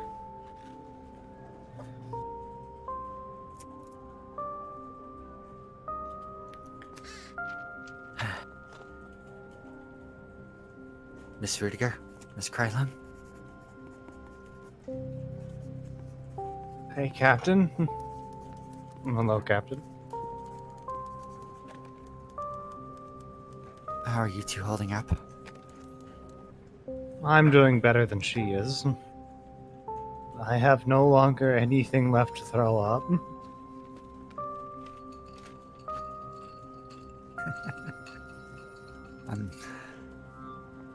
I'm sorry for how this mission went.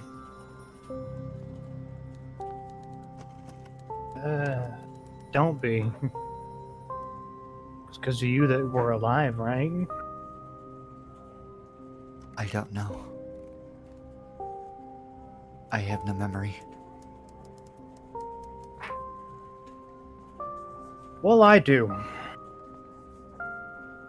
Mr. Aramaki, thank you for saving our lives. If it wasn't for you, both me, her, and Mr. Bellwind would most likely have perished. And Mr. Primo.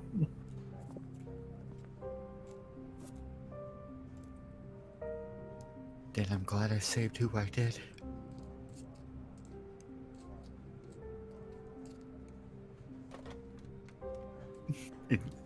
He's biting his lip at the moment, like trying to keep his composure. Probably be at this moment that the other three would walk in, with Ren's having the wheelchair.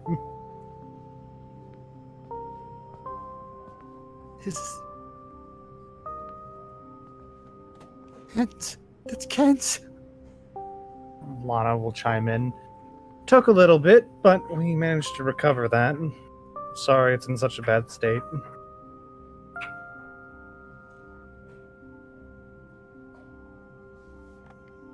Thank you. I have some other things, but that should probably be the most important.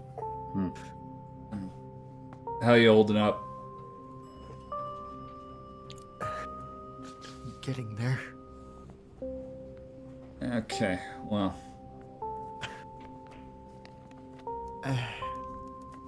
Just gonna will it over to him. June's just gonna like lightly put his hand on it, like by the handles behind.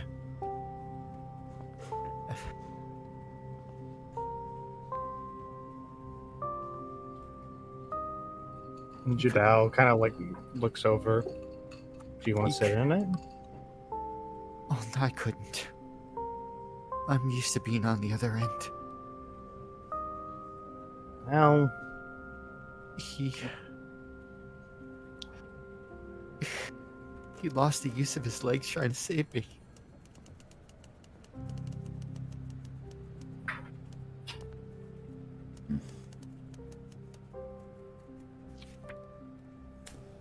It was that moment at the museum. The rubble. He pushed me out of the way.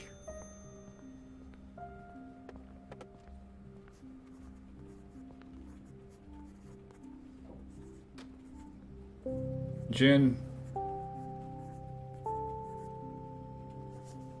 I think you have a lot of potential. I know what we're doing technically isn't the cleanest work in the world, but we have an opportunity in front of us. I don't know exactly all that was going on in that facility, but there's a lot of people there doing their job that would have been dead had it not been for all of us.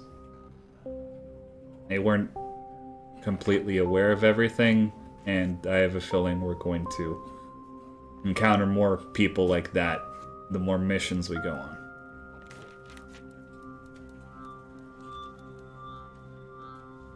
I think you're gonna have the opportunity to do for others what your brother did for you that one day, Jin. We can save people.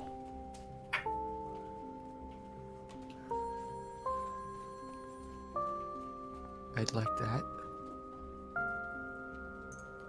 Lana chimes in. Excuse me, Acting Commander. If I could propose an idea, shall we send for permission towards our captain, see whether or not we could hold a funeral? I think that would be good. What do you say, Jim?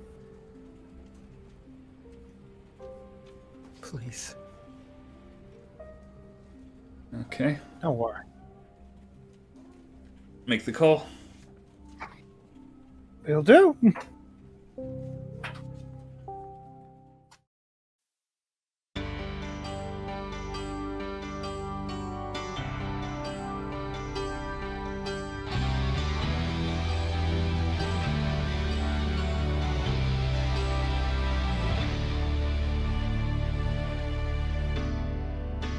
Forge upon your path, blazing trails through the world we call home. You may lose your faith, get lost around the way, but that's okay. Or walk another day. The time is now to move again. In the middle of the night is where our dreams begin.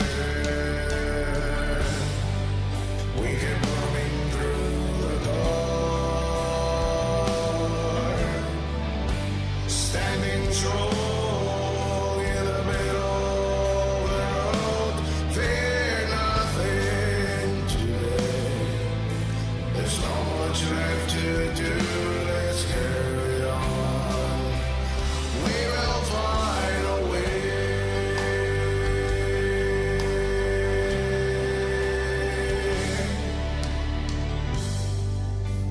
Race ahead upon your path, pushing strong through the fate you made your own. You may feel regret